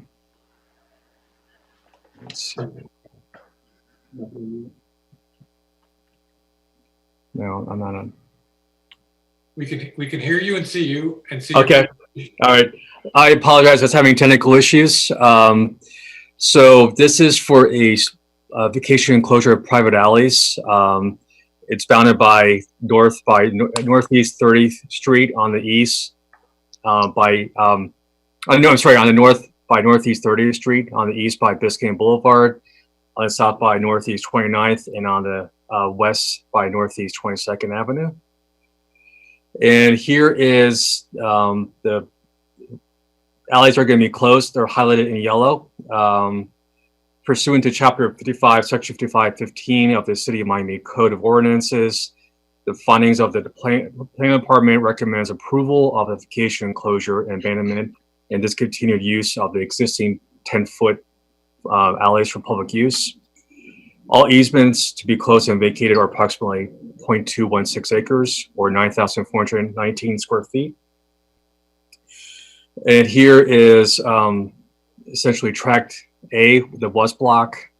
We're closing out 4 private alleys. And here's the tract B, which is going to be the East block, which are going to be 4 alleys. Actually, 3 alleys.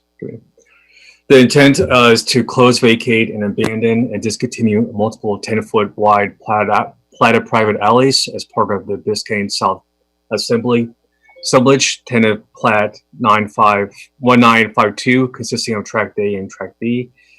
The objective is to create a unified development site that is compatible with the current zoning transact, future land use designation, and establishment of an existing mixed-use development pattern. As part of Section 5515C, there were 4 questions that were asked at the Plat and Street Committee. Is it in the public interest, or will the general public benefit from the vacation of the rights of way or easement? And the response was there are currently no obstruction. There are currently some obstructions and unsafe conditions within the private alleys. The public will benefit from the development of the entire site encompassing the areas of the private alleys proposed to be closed and vacated. Number 2 is the general public no longer using the rights of way or easement, including the public service vehicles as trash and garbage trucks, police, fire, or other emergency vehicles. The private alleys are currently not used because they're too narrow, 10 feet wide for vehicular access. And number 3, will there be no adverse effect on the ability to provide police, fire, or emergency services? There is no adverse effect since the alleys are not going to be used by, or currently not being used by police, fire, emergency services. And the last one, will the vacation and closure of the right-of-way or easements have a beneficial effect on pedestrian and vehicular traffic in the, or circular traffic, or circulation is going to be in the area? There is future development will provide enhanced pedestrian experience, and it will eliminate dangerous conditions along Biscayne Boulevard. Planning and staff conclusions: the closure and vacation of the private alleys is consistent with City of Miami Code of Ordinances, Chapter 55, Section 5515, Miami 21, and regulations of Miami Comprehensive Plans, goals, objectives, and policies. It's important for the local traffic circulation, removing unsafe roadway conditions, enhancing pedestrian accessibility, and it will result in overall positive impact for the property owners and neighborhood cohesion while increasing the City of Miami's tax base and minimizing maintenance costs, liabilities, and unsafe roadway conditions. And last is the planning department recommends approval for the closure and vacation of the private alleys with the following conditions. The building permit, including phased permits, will not be issued on the property being platted until the final plat is recorded or as authorized by the City of Miami Code Section 5510I. Certificate of occupancy or certificate of use shall be only issued after all required subdivision improvements have been completed. The applicant or their successor shall comply with the conditions of approval stated for the the Biscayne Boulevard tentative plat 1954. The applicant, owner, and or the successor shall comply with all applicable development standards, including the Miami 21 Code and all applicable county, state, and regulations, federal regulations. And last, the applicant shall provide a written request to the City of Miami's Office of Capital Improvements and Department of Resilience and Public Works to obtain confirmation. And that is my presentation. Okay, Thank you. Cool. All right, applicant? Yes, again, Ethan Wasserman for the record. Good evening, everyone. Greenberg Charg, 333 Southeast 2nd Avenue, here on behalf of the applicant. It's very good to see all of you virtually. And before I get into the merits of the application, I just want to take a second and thank the city's legal team, planning and hearing board staff for allowing us the opportunity to present to all of you.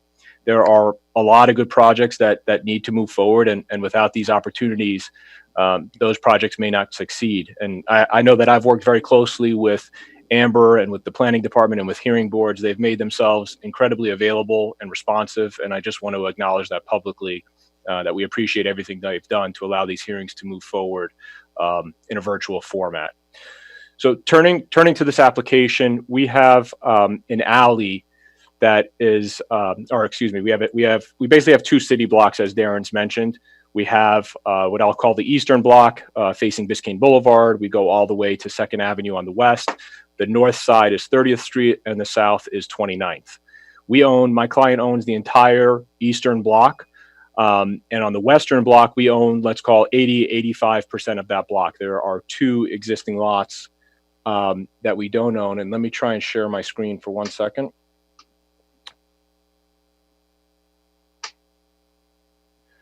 Are you all seeing this plat configuration? Yes. Okay, so this is the eastern block. We own the entire block. Here is the H, well, I'll call the H, some may call it an I. This is an H-shaped alley system.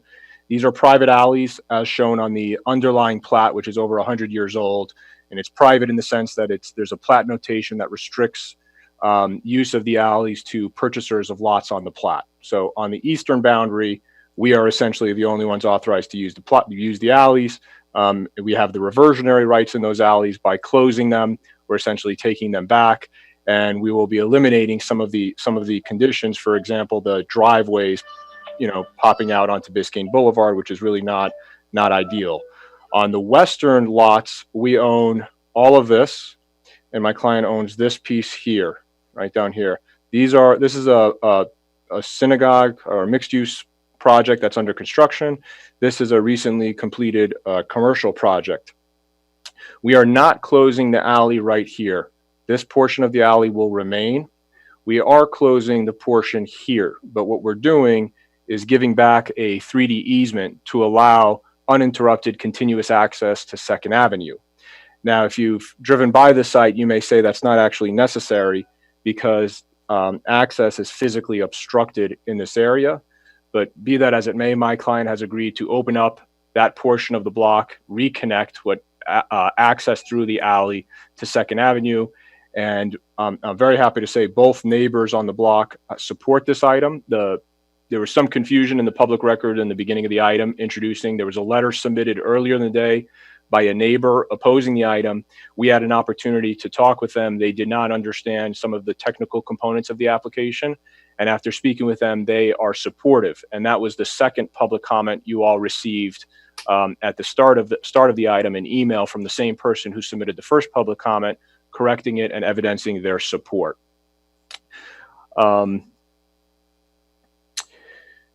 So What's critically important to understand about this application, and I'd like to show you the existing conditions with a little legend. So this is on 2nd Avenue facing east. So if you're right here looking inward, you can see that this physically obstructed. There's no current use of this alley. So you go south, this is 2nd Avenue again. This is where I was showing you, this is where we're granting an easement back so that access will be opened up to 2nd. But there's currently an Miami-Dade County Transit bus stop. It's a full sheltered improvement obstructing access. It's been this way for quite some time. So again, we'll be improving it and we'll be opening it up for our neighbors' use. This is the other side of the block. If you're looking west on 2nd Court, again, you can see physically obstructed, not in use, hasn't been in use for quite some time. This is an aerial of the west block. The alley systems would really be right here, and right here. As you could see, the reason for this photograph is to show you the internal alley doesn't exist. There's actually a structure built over it. We're not sure how. There's actually a building permit record showing the structure over the alley, but it just goes to the point that these alleys are not currently in use. They're not currently activated. And again, even though we own the entire block on the east, I did want to show, for the record, a photograph, fenced in, obstructed. There's not a lot of access on the property. This is an aerial of the site. Again, you can see here the spine of the block, cars parked on it. There's curb cuts, there's wheel stops. Here, you can't physically cut through. It's a paved and with drainage facilities on the property. So I'll close with, let me see if I can, I'll leave this up if there's any questions. I'll close with staff is recommending in favor of the application, which, as you all know, is substantial competent evidence for you to approve this application. We agree with all of staff's conditions. I do want to ask Darren, in the slides you posted just now, there was one condition that references the T-plat approval. It looked like a typo on the presentation, but in the backup, in the actual order, the reference should be correct. I think that was a carryover maybe from a different project, but we will agree to comply with all of the conditions of our T-plat approval for this Biscayne South assemblage. And then lastly, as I've mentioned, we're very happy to state that we have the support of both neighbors on our block. The only two people that own property on this block besides the applicant, both support this application, and we appreciate their support. Thank you, and I'm available to answer any questions you may have. Thank you. If you could exit presentation mode. Stop share. Thank you. Were there any last minute public comments? Okay, with that, I close the public hearing and open it up to board members. Mr. Ziegler. Yeah, question. I've had some questions for the city. As far as, vacating these easements that the city has throughout a lot of property, not necessarily the residential, but the commercial one, about the issue of what is the city getting back? I mean, obviously they're going to, the owner is able to build the property, the improvements better, so on and so forth. But what does the city get in return? I brought that up before about this issue that we're just basically giving these rights away and not getting anything in return. I mean, whether it's public, something from the public, or some kind of remuneration as far as giving these access up. So we're just towards the city. Is there anything that we put in there that that the city is going to get compensated for, or at least the public's going to get back for vacating these easements? So, in terms of the city getting back the money that they are recouping the money, they are going. These alleys are not being used by police, fire, rescue. So, and also these alleys are 10 feet wide and don't promote any internal circulation. And more importantly, there are a lot of unsafe conditions, which could probably lead to liability issues. So overall, this is going to be a better way of unifying the property, and plus enhancing traffic circulation, which will enhance a better return than what's being provided right now with these platted private alleys. If I could, Yeah. Let me just put it, well, my question more, let me put it more simple. I mean, the city has, you have the ownership of the alleys. The owner wants to access those alleys, or have, to be able to build around them or whatever he wants to do. I'm saying, what is the city getting back from that outside of getting a newer building? Again, I'm not opposed to the owner being able to do this, but I'm just saying that the city seems to just sort of, there's no sort of, okay, we're going to do this for you. What is the city going to get in return? That's what I'm saying. For the alleys itself, never mind, as it stands right now, the alleys is fine. I mean, it's from a city standpoint. The owner wants to do something now. So I'm saying, what is the city requiring from the owner? Not only necessarily this owner, but I'm just saying that I mentioned it before. I'm not sure if I was when you were there, but the city shouldn't just be giving these alleys away. I mean, we're just, it should be getting something in return, rather for the people or from the owner, that they're going to commit something to the city. That's what I'm saying. And I don't see that happening. I mean, I'm quite sure it's going to be a great project. They do good. I mean, I've seen some of their projects, but my question is, what is the city getting in return for this? And it seems to be nothing, according to, I'm listening to you. So if I could respond? Sure. I would say a couple things. Number one, the public holds it in trust. These are private alleys. These are not public alleys. The reversionary rights run with the abutting owners, which is my client. So I'll just say that as a threshold matter. I also wanted to state that we've already gone through our T-Plat approvals, both at the city level, at Plat and Street Committee level, and at the county as well. During those reviews, various disciplines review and comment. And so a lot of the public agencies have commented that they don't use these alleys. They shouldn't be on the books for the city to maintain and obligate themselves for repair and liability within these alley systems. We can privatize it, and it will become my client's responsibility. Turning to your really direct question, which I understand, there's an application fee that's per square foot of alley. So we are paying a certain amount of money based on the alleys that are being closed. And more importantly, there is a significant amount of public improvement that will occur surrounding these blocks as part of the plat process. When we subdivide land, there is a laundry list of improvements that have to be made within the right-of-way, not just on the property, in the right-of-way, sidewalks, curb and gutter, drainage. So there's a significant amount of public improvement that goes into the surrounding, the perimeter areas, not just internal to the block. So there is economic advances to the city, as well as direct public improvement requiring dollars from the applicant or from ownership. If I could answer a few questions. I just want to make sure Mr. Ziegler's done. Yeah, I mean, I'm satisfied. I mean, I understand what he's saying. I understand the benefit what the property owner is going to give, but if I was just looking at it in more simpler terms, if you just look at the alleyway itself, I mean, you want the right to develop over those alleyways. If you just look at that as a capsule, what is the city getting for that? Aside from what you would have to do, I mean, as far as development and other things.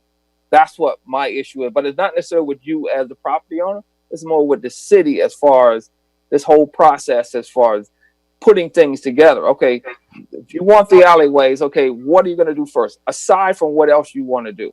I mean, that should be like a separate issue, which is my issue. But again, it's not what you, I'm not against what you're requesting. It's just, I don't like necessarily, that's from a city standpoint, that with something I guess we have to take up as a board if we wanted to, as an issue.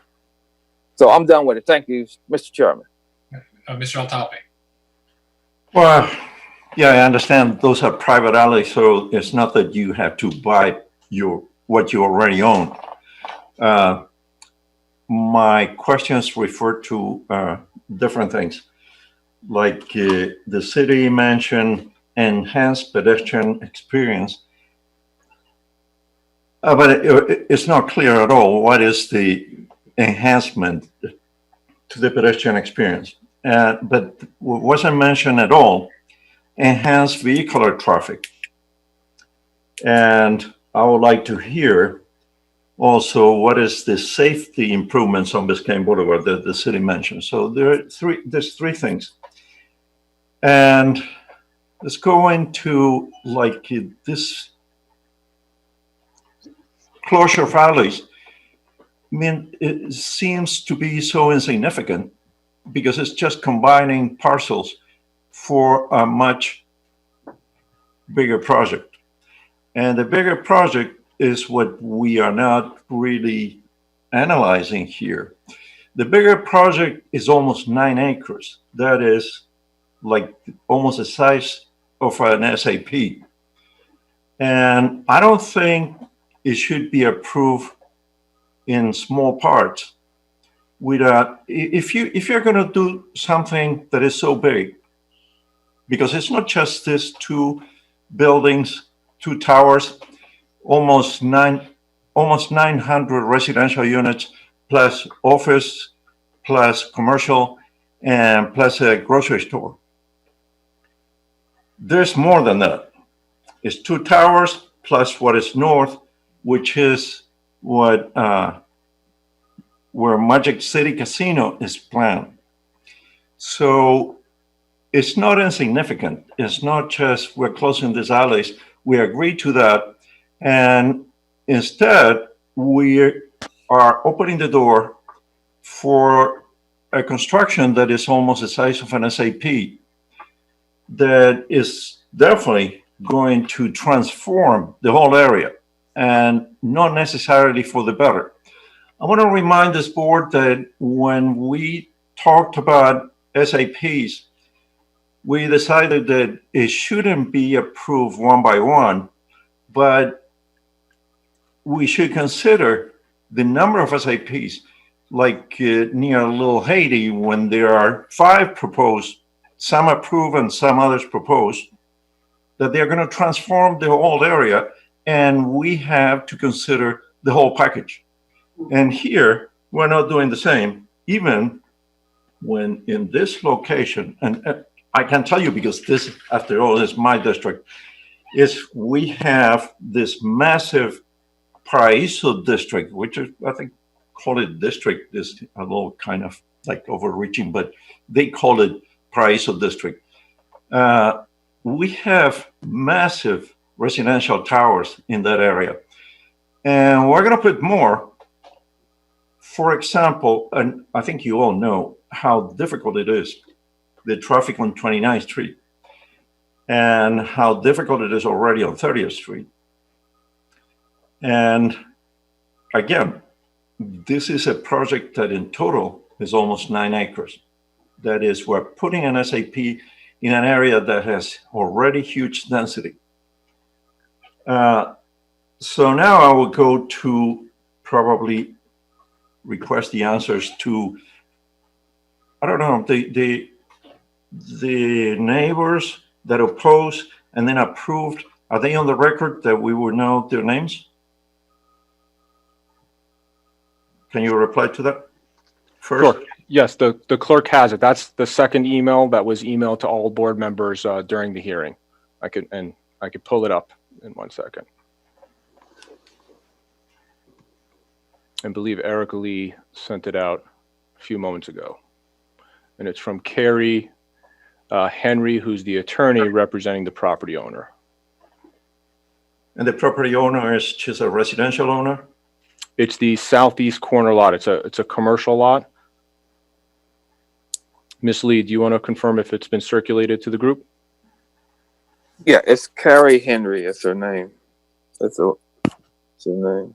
Yes, I submitted one yesterday, and the second comment about. Okay, so it's a commercial owner.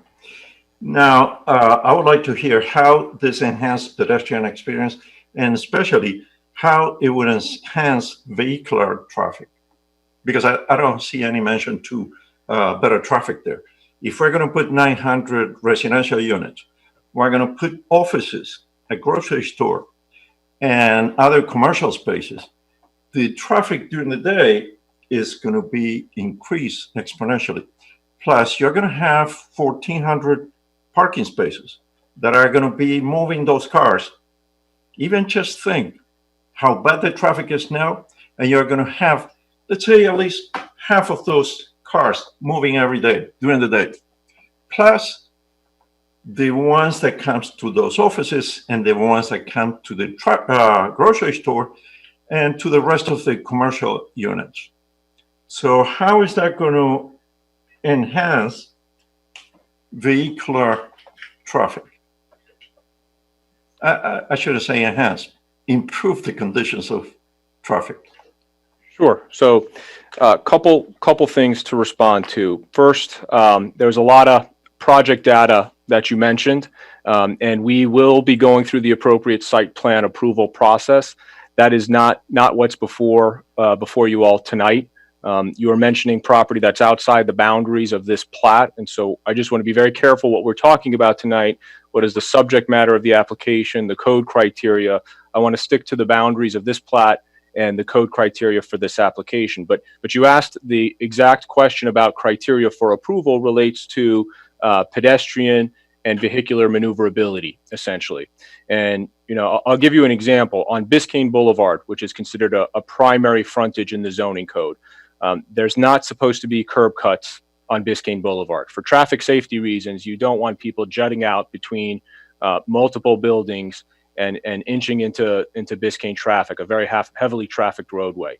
Through this application, through closing the alley, we're reducing those two touch points with Biscayne Boulevard. Right away, that is something that everybody should want. We should eliminate those curb cuts on Biscayne Boulevard. And to keep in mind, there are 8 alley curb cuts on these 2 blocks, in addition to any private vehicular access points for each of these lots. There are a multitude of curb cuts, which causes obviously interference with vehicular circulation in the general area, but more importantly, with the pedestrian benefits on the sidewalk, right? Miami 21, our site plans require activation at the ground level, glazing, glass windows. We want to make it an enjoyable experience for people walking on the sidewalk. And this will allow us to do that by reducing the interference, reducing the touch points between cars and people is critically important for public safety. Well, we go again into like when you have, Little Haiti, 5 different SAPs, and we think that we should consider the total, not start looking at one by one. And in this case, we should consider the total in the area, because north of this project is also property of your client. And it has been presented already, a project for this. It stopped, but that doesn't mean that it's gone. It's stopped for now. So when I'm talking about a total of almost 9 acres in an area that you just said, Biscayne Boulevard, the traffic is awful, but on 2nd Avenue, it's not much better. It's also very, very bad. And increase the density this way, and with a projection of more increases, with a total, like I said, 900, almost 900 residential units, commercial, grocery store, offices that are going to have heavy traffic, plus what is coming, because it's property of your client and it has been presented already. I don't see how this area is going to benefit from us doing partial approvals. I think this should be presented in a total, like the same that we want for SAPs. Present the total that you want to do in an area, and this should be the same. So again, I may want to defer to the city attorney. There's no SAP here. It's not part of the plat. It's not part of our application. We have not applied for an SAP. When we combine our land, I just said that it's barely the size of an SAP. It's not an SAP because it's short, but barely short of the 9 acres that are required. So it makes it very large. Yes, when you combine these 2 plats with neighboring property that my client owns, that's correct. But again, that's not the application that's before you. I understand your comments about the macro level site planning, but that's not what we're here tonight. We don't have an SAP. There's been a lot of discussion about SAPs, but that's not before this board. We do not have an SAP application. We will have to go through the appropriate traffic studies when we go through our site planning approval and as we continue the plat. And we will, of course, have to resolve any traffic-related concerns through that process as well. Well, that's my point. You should present all together and no partial approvals like, hey, let's approve the closure of the alleys now, then let's approve one of the towers, and then let's approve the other tower. No, you have to present the whole project. That is my point of view.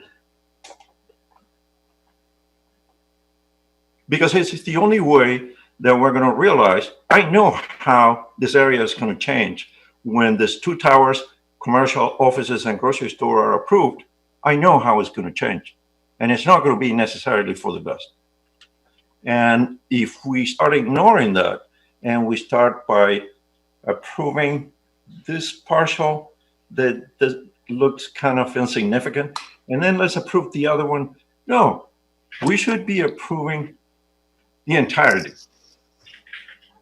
Because you have a project for two towers, so why are we approving the alleys instead of presenting your total project, including offices, commercial, grocery store, and the two towers?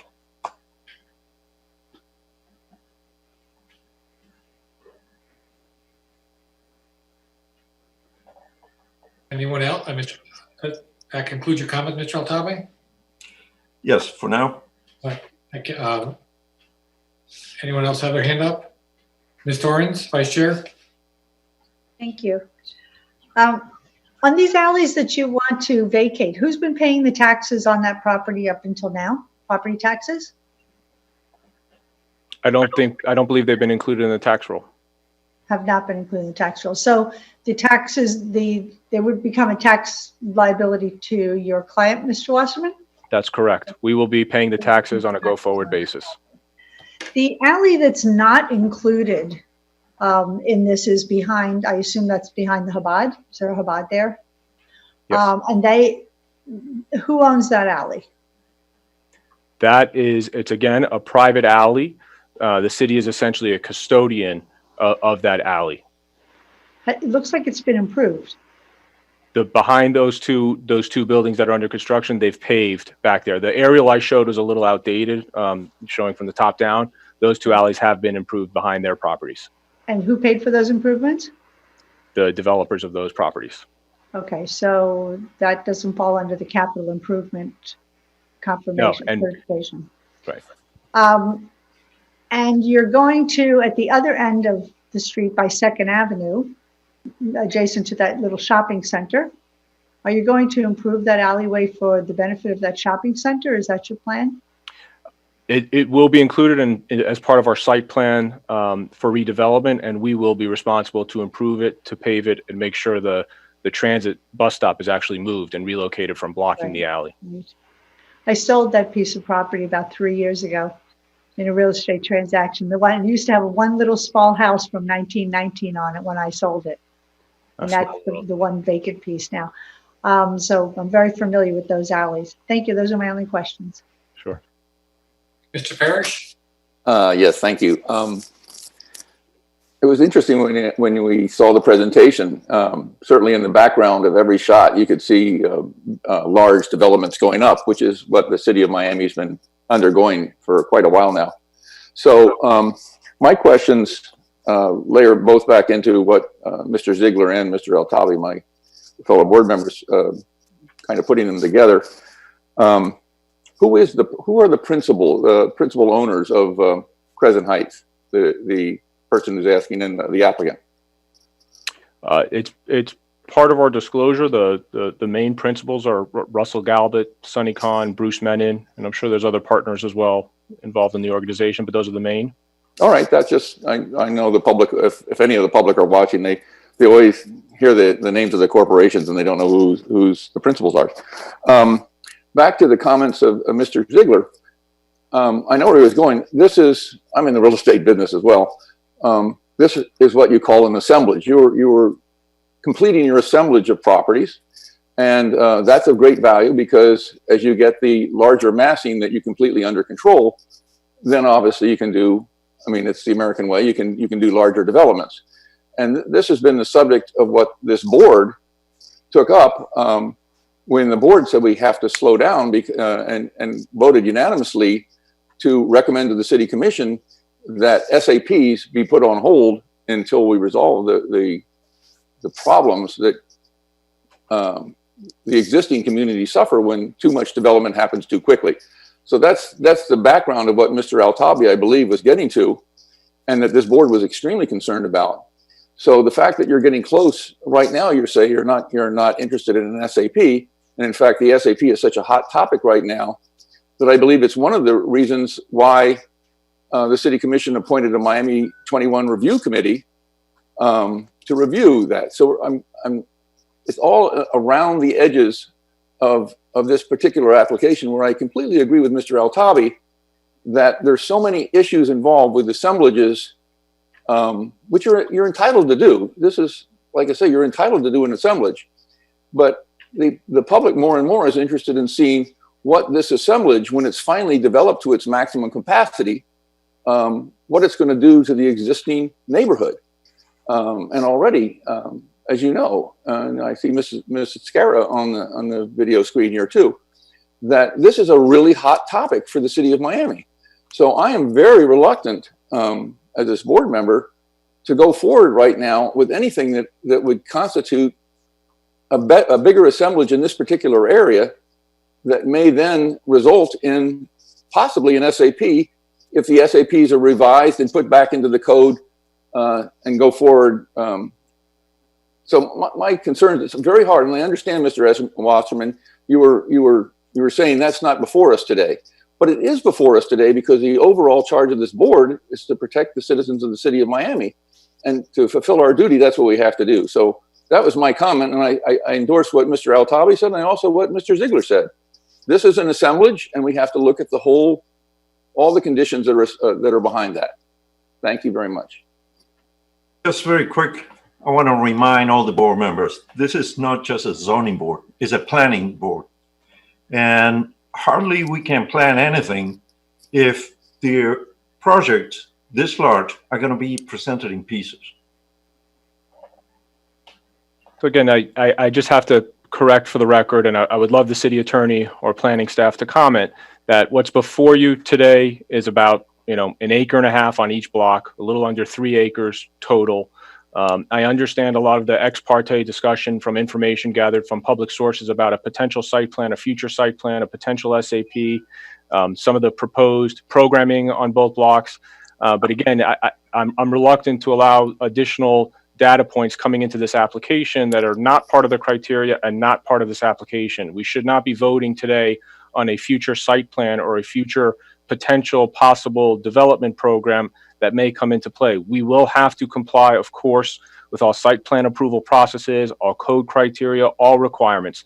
I understand a lot of the background and frustration with SAPs before this board. I completely get, and I appreciate that, and I know where it's coming from. But again, that's very, very much independent from the application that's before you today. And so I'd like to. In addition to SAPs is that the total area of your property is almost the size of an SAP, but that is not an SAP. We all know that.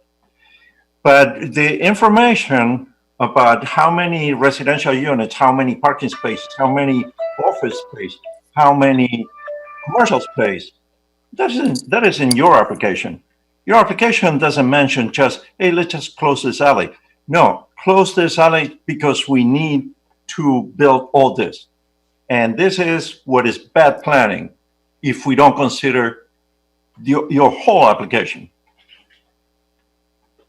Who had their hand? Did someone have their hand? That looking for the board is closure. Board. Amber, you're breaking up, Amber. That's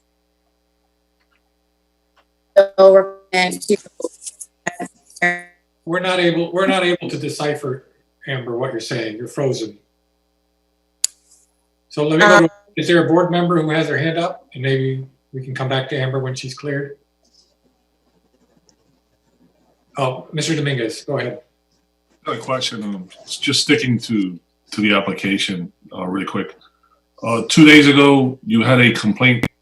Somebody submitted a comment, and in less than 48 hours, they withdrew their comment, but it was public record, so I did read it.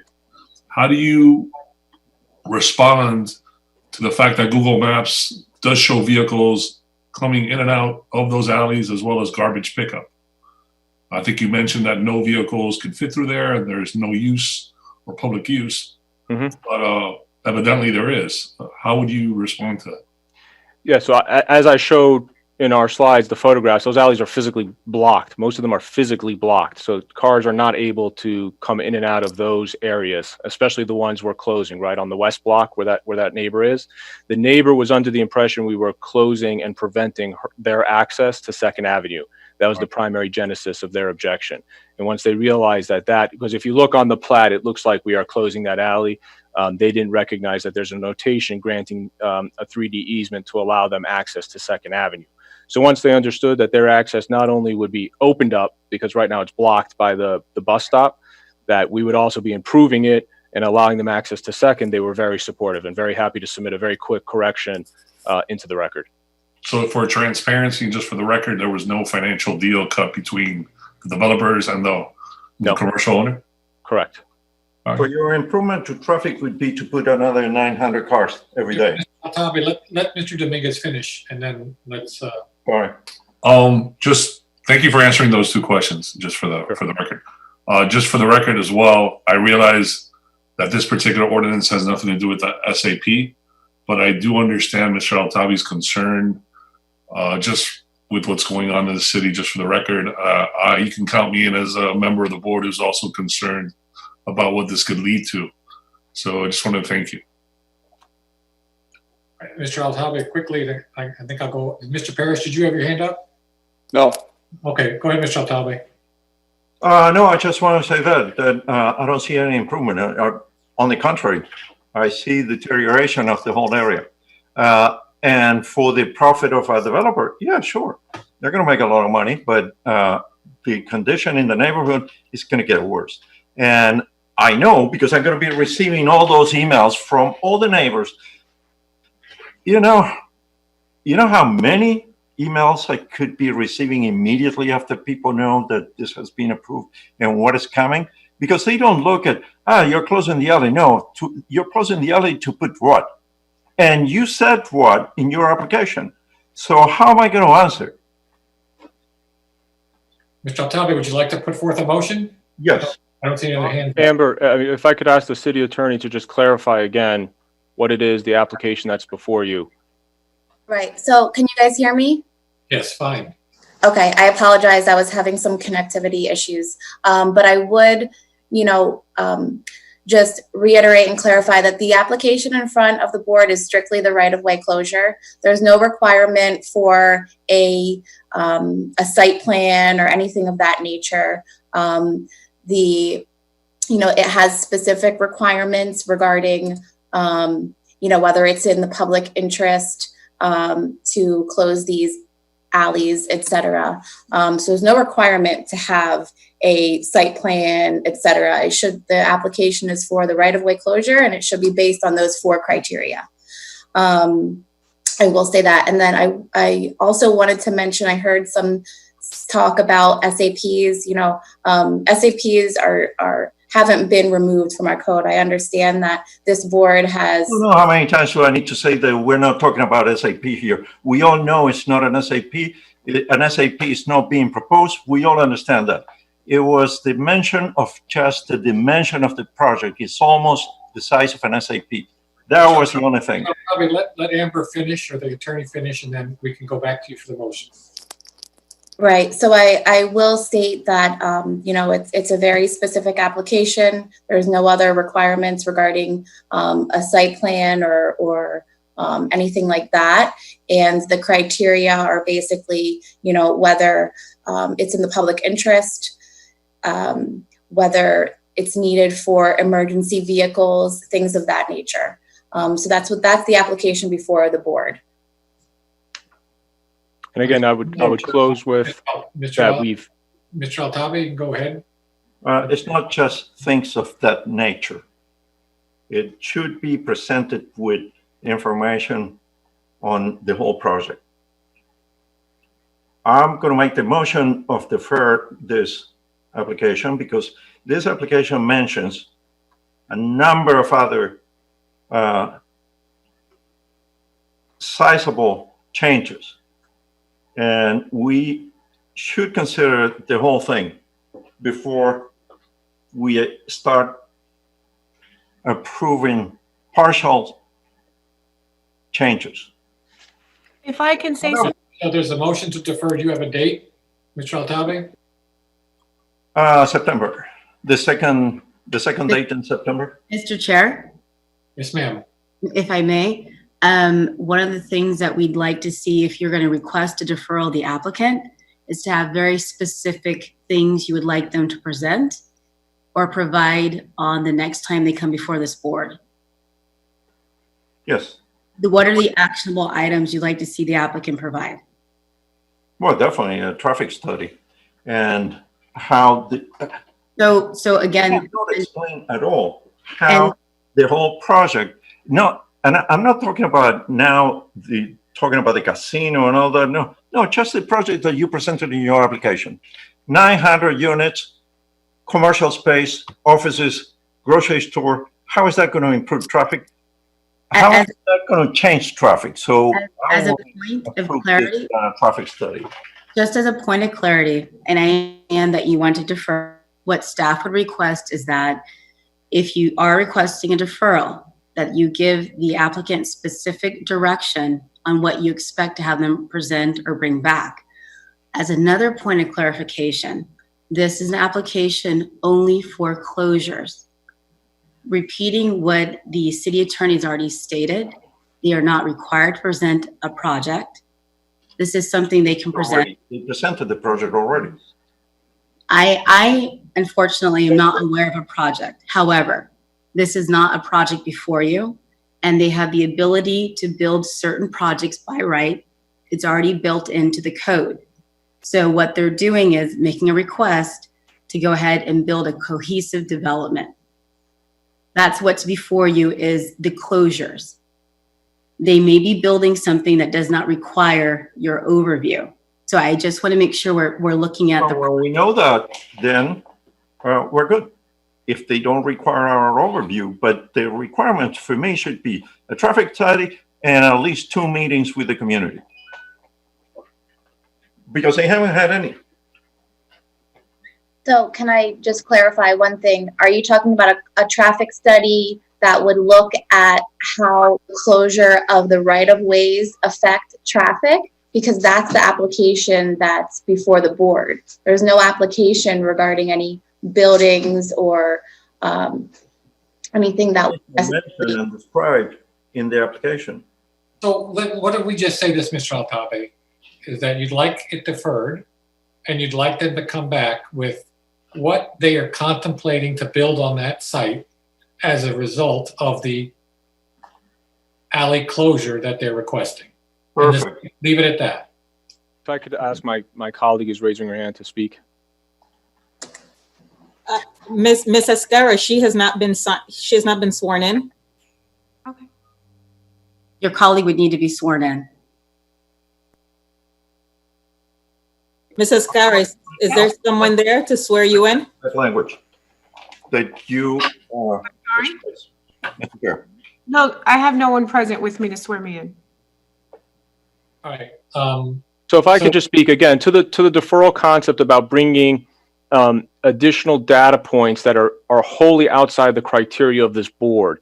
So it's not something that if we were to propose a site plan before you all, that's not part of the criteria for an alley closure. It has no bearing on the justification or the criteria that's before you. Your code prescribes what is required for an alley closure. These are private alleys. It's restricted to the people on this block. The people on this block support and approve the closure of these alleys. The additional data points that are being asked for will have to go through, a site plan will have to go through the normal site plan approval process. If it's a public hearing, it's a public hearing. If it's an administrative waiver or warrant, it will have to go through that. Traffic studies will have to be processed. Again, we've already gone through T-plat approval at both the city and the county. We've had 2 different reviews by multiple disciplines, multiple departments, public works, zoning, planning. Everybody has chimed in. Your professional staff is recommending in favor of this application based on the criteria in your code. Thank you. So we have a motion, and I'm trying to move it forward to a vote. But I'm not asking, and Mr. Alcalde will stop me if I go too far off of what he thinks. But I think the public, including the board members, would like to know the vision of what's going to go on that property. Not the schematics, not the details, not the exact square foot, but we contemplate after the closure of these alleys to build a large-scale development that will include X, Y, and Z, and generally have X number of units for humans and X square feet for commercial, and maybe have some big retail component. I think that's what we could get out of Mr. Altabi's request. Yes, and incorporate meetings with the community, because they have had no meetings. And that fits in the closing of alleys. So it's two items. So motions defer to September, the first meeting in September. September 2nd. September 2nd, with a direction for you to come back with a review of your proposed project at a high level, as well as talk about community meetings that you have had leading up to this board meeting in September.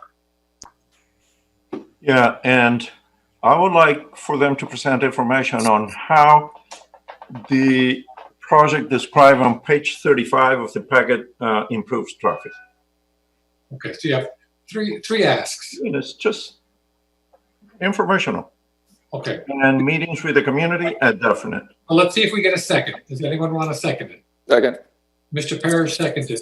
Is there any way that Iris can provide her commentary? Just since she's...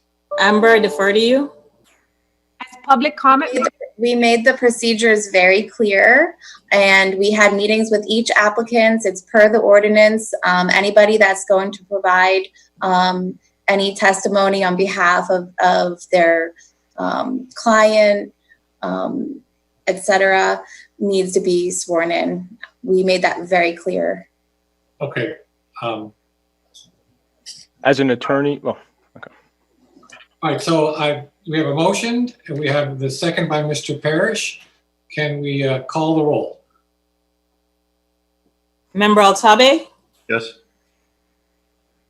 Member Parrish? Yes.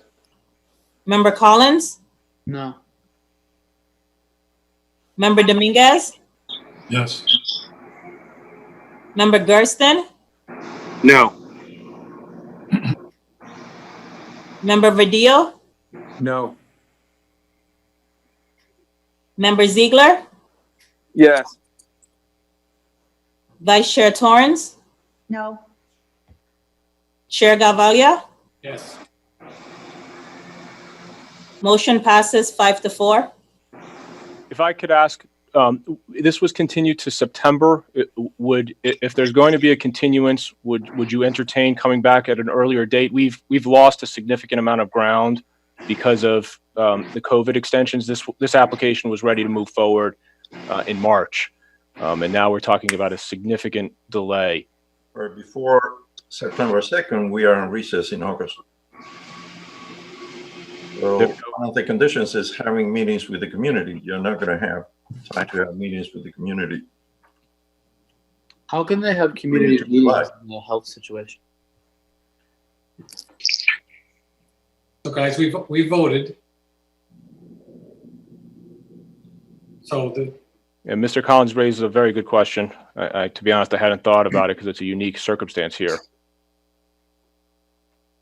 My question was, how will they have meaningful public input given the current health situation? Well, we're having input right now. Well, In general, this is what I'm concerned with. It's over. I mean, we voted. So unless someone wants to reopen. I make a motion to reopen. Second. So we have a motion and a second to reopen. I don't know what the right term is, but to discussion. Reconsider. Who did the second? Mr. Gersten. No, Mr. Gersten was I the did. mover. Or, yeah, Mr. Collins second. Thank you. But, I'm sorry, was the motion to reconsider by a board member that was, that it was in their favor, or? Mr. No. Gersten voted no. Okay, so typically the requirement to reopen has to be done by somebody that voted for the deferral. Yes, you're correct. My Oh, apologies. right. Sorry. Okay. Well, then I'd just like a little leeway because of the nature of the meeting and the structure and timing and being online. If we could just quickly address this really important point, if it happens to come up in any. Mr. Gersten, I'll make it easier. I pass the chair back to the vice chair. I make the motion. Oh, okay. Reconsider, if there's a second. Is there a second to reconsider? All right. The second can be from somebody that doesn't. I'll second. Wait a minute. The motion and the second had to be somebody that voted in favor. Otherwise, somebody that voted against cannot reconsider. So Right. Chair Garavaglio has made a motion to reconsider. We need someone that voted in favor of it to second his motion to reconsider. Is there a second? I don't think the second has to be somebody that voted in favor of it. Oh, okay. So we have a second from Mr. Gersten. Yes? Is that a definite, Ms. Ketter, or are you guessing? Let me, that was my understanding, that's my recollection. If you give me 1 minute, let me confirm. Is that okay? Yes, thank you. In the meantime, Mr. Chair, if I might, on this idea of the COVID-19 making it difficult to have public meetings, there's no, listening to Mr. Altabi today, this meeting, but for COVID-19, we might have had a packed chamber listening to this item.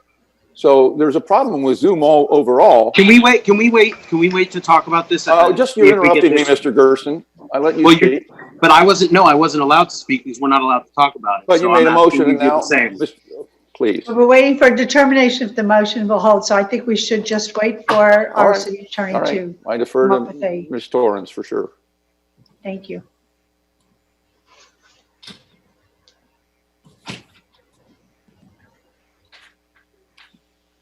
Can I ask the city attorney a procedural question?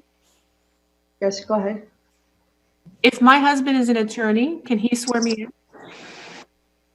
I don't think attorneys are qualified to swear people in. It needs to be a notary public.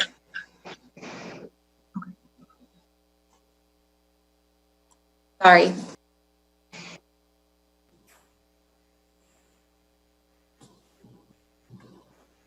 In the meantime, a community meeting can be on Zoom and can be very numerous. Mr. Altabi, let's wait until we have an answer from the city attorney on the reconsider vote.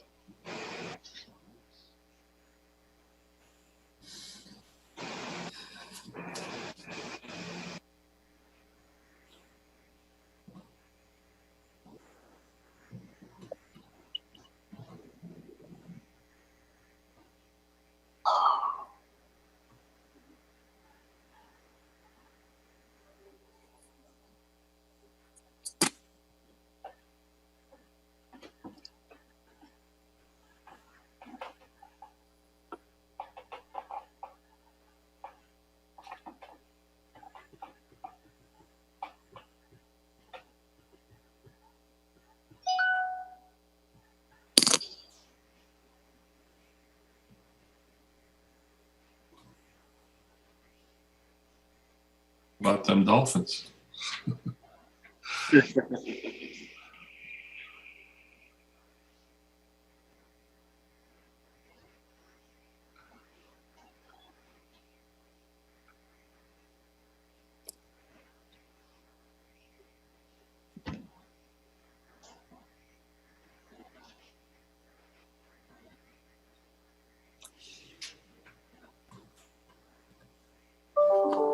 In the meantime, Mr. Chair, would it be possible to read Mr. Pena's resignation letter in the essence of time? Just to save a little bit of time while she's looking that up. Mr. Chair? You're the chair. I'm the chair. I think we hold. I think. We need to finish this up. We'll get to that. So I have reviewed some authorities, and the only requirements that I see is that the motion has to be made by somebody from the prevailing side, and then it has to be seconded. Doesn't appear to be a requirement that the person seconding has to have vote in favor. Thank you. So we have a motion by Chair Garavallo and seconded by Mr. Gersten. We need to call the roll, please. Chair Garavallo? Yes. This is a motion to reconsider. Correct. Member Gersten? Yes. Member Altabe? No. Member Collins? Yes. Member Dominguez? No. Member Parrish? No. Member Vidillo? Yes. Member Ziegler? No. Vice Chair Torrance? Yes. Motion passes 5-4.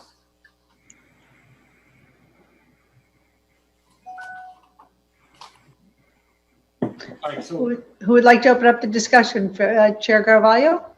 Chair, I have one question for Amber, Okay. video.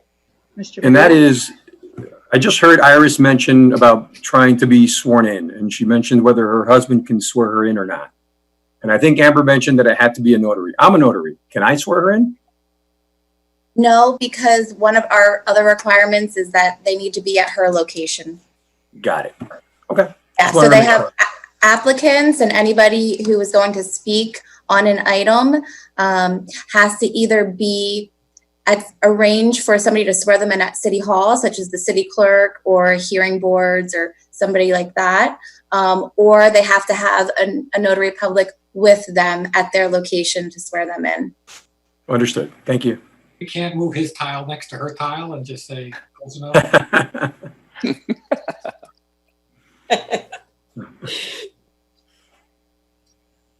Be like the Brady Bunch. I made the motion and it passed. So it was really a courtesy for Mr. Gersten to get his points across and see if there can be a change in mind. Mr. Collins had comments as well, so I would really prefer that the two of them have a few moments to go over their concerns. So It appears that we've lost Mr. Gersten for the moment. He's dropped off the screen. So maybe Mr. Collins, would you like to lead with your comments? I thought some of the conditions of the deferral were a little heavy-handed given the application that they have. But my first concern was requiring them to have two different public meetings, given the current health situation, which can go a number of different directions. I think to ask them to do that, which could put the neighbors in a compromising situation if they decide not to go because of the health situation.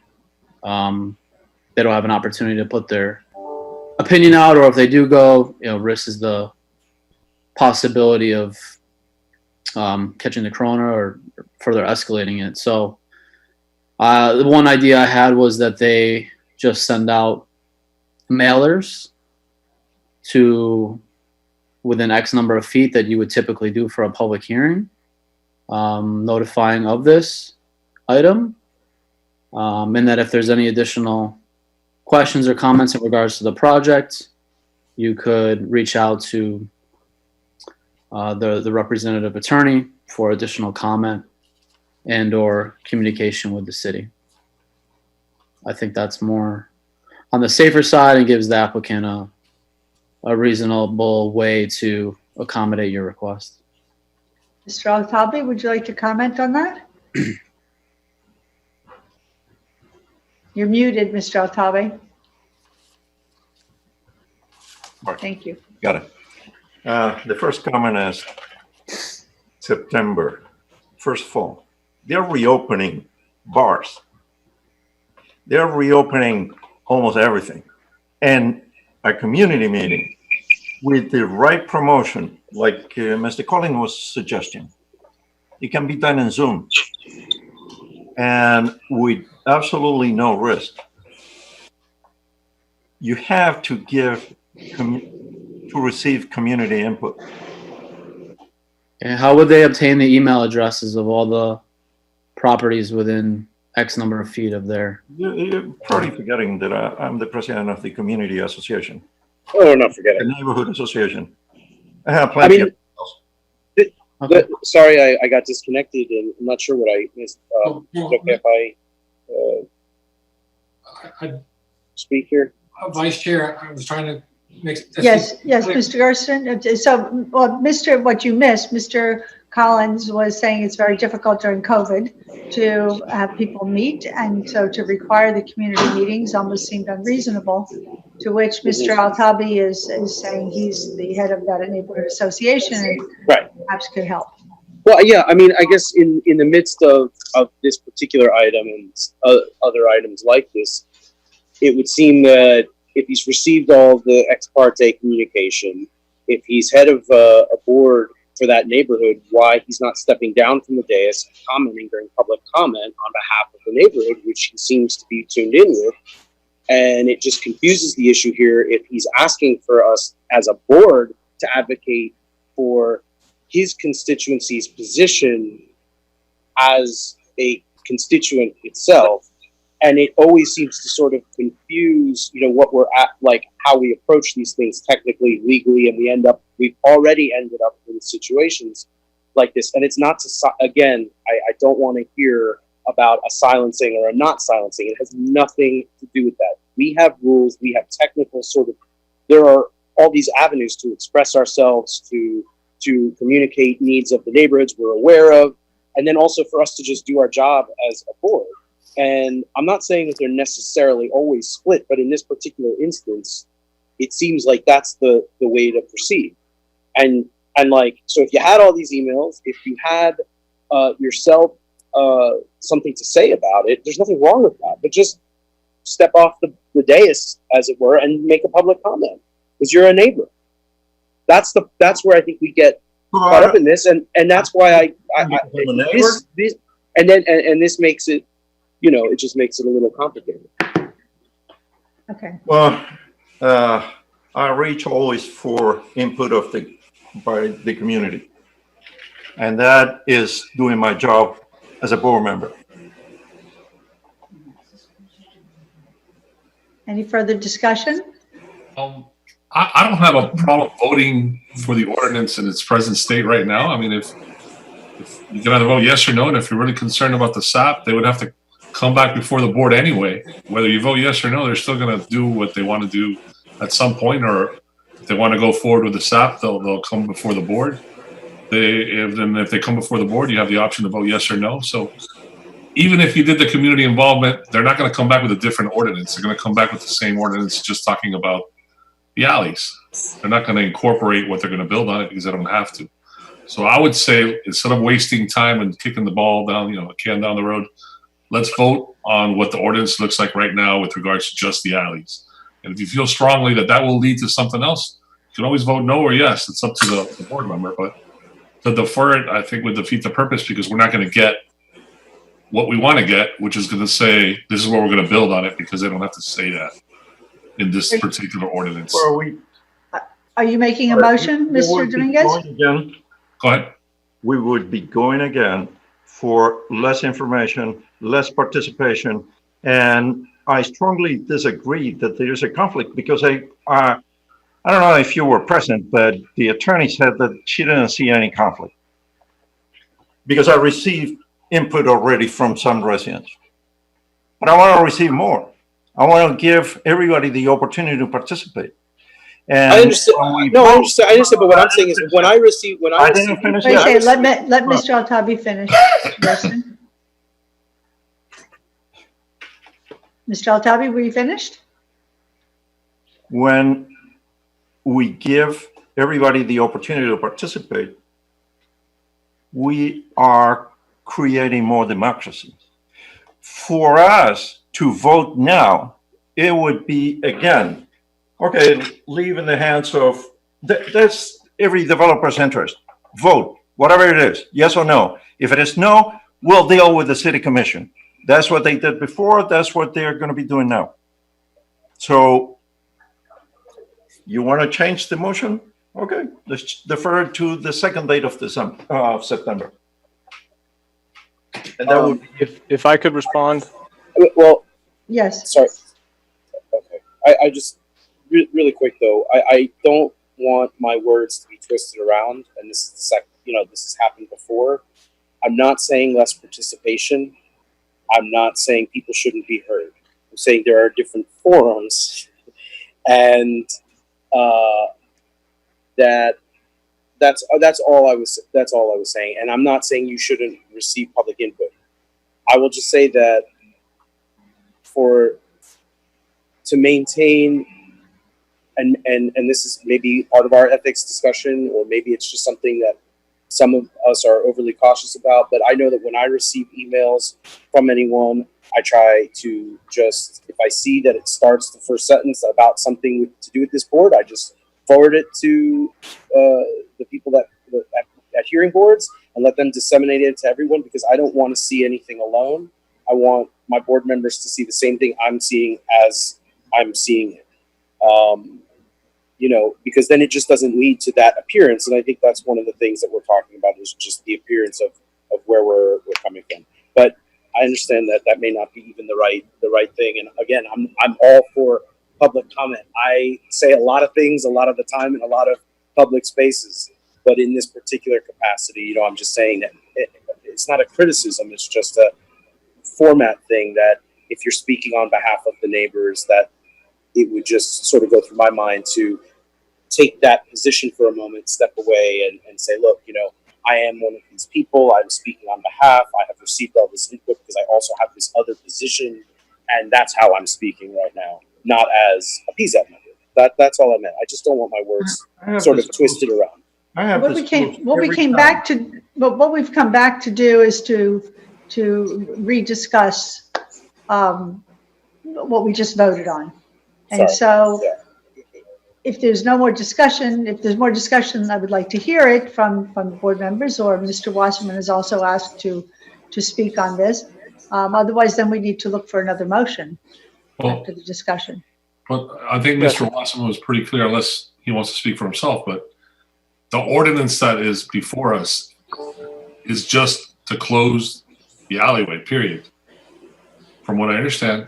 That's what correct. we think personally may happen after would have to be something that we would debate further down the road, or they would have to change the ordinance altogether in September, because they don't have to tell us exactly what they're going to build, even though we want it and it makes sense to tell us. They don't have to do it legally. So what's going to change between now and September? I don't understand why we would wait till September to vote for it. I'd rather vote yes or no. And if you have a concern about it becoming something at a later point in time, you have the option to vote no. But I mean, he's not going to come in here in September and the ordinance isn't going to talk about SAPs. It's going to talk about the same thing it's talking about right now, which is the closure of the alleys. And I get what Mr. Altavi is saying, and I agree with him.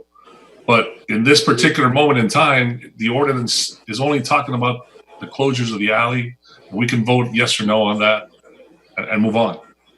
Would you like to make a motion, Mr. Dominguez? I'd like to make a motion to vote yes or no on the alley closures, period. Is there a second? No, you got to vote. No. Pardon me? I'm sorry, Mr. Carvalho, I didn't hear you. He needs to make a motion to say yes.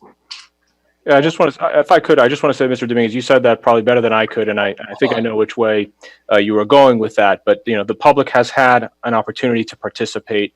The application that's before you is not a rezoning; it's not a site plan. You said it very well. That's not within the confines of this application. Jurisdictionally, it's not within the confines of this application. You're spot on. We have a motion on the floor, Mr. Wasserman, so I think we need to look for a second and move forward. What is there a it? second Can to we Mr. do the motion again?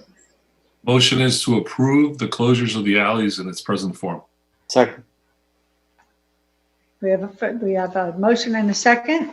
Roll call, Sorry. please. I'm sorry, who's the second? Mr. Chris. Vadillo? Me. Oh, Okay, Chris me. was- That's Mr. fine, Collins. either. Okay, so this is a motion to approve as it is with Mr. Dominguez making the motion and Mr. Vidillo second. Sure. Mr. Dominguez, No. Mr. Vidillo, Yes. Mr. Altabe, No. Mr. Collins? I'm confused. So Mr. Dominguez, you voted to approve the ordinance. Right. Then you voted no? You're confused on the motion, or you're confused in somebody else's vote? No. You're confused on the motion. I voted You have the right to no. clarification, but because I don't think it's a good idea to close the thing and what it may lead to. Like I said, you have an option to vote yes or no. Okay, I just wanted to understand what the motion was. I don't think I need to explain my vote. I'm not asking you to explain. I was asking what the motion was. The motion. The motion is to approve, the motion that's on the floor right now is to approve as is. Thank you. Thank you. My vote is yes. Mr. Collins. Okay, Mr. Dominguez, I got a no. Mr. Vidillo, I got a yes. Correct. Mr. Altabe, I got a yes. no. I'm sorry. No. Mr. Altabe, no. Mr. Collins, Yes. Mr. Gersten, Yes to close. Mr. Parrish, No to close. Mr. Ziegler, No. Vice Chair Torrance, Yes. Chair Gavalia. No. Motion failed 4-5. Thank you. Chair Garavaglia, you're back on. Right, so thank you all. Thank you, Vice Chair, for including that item.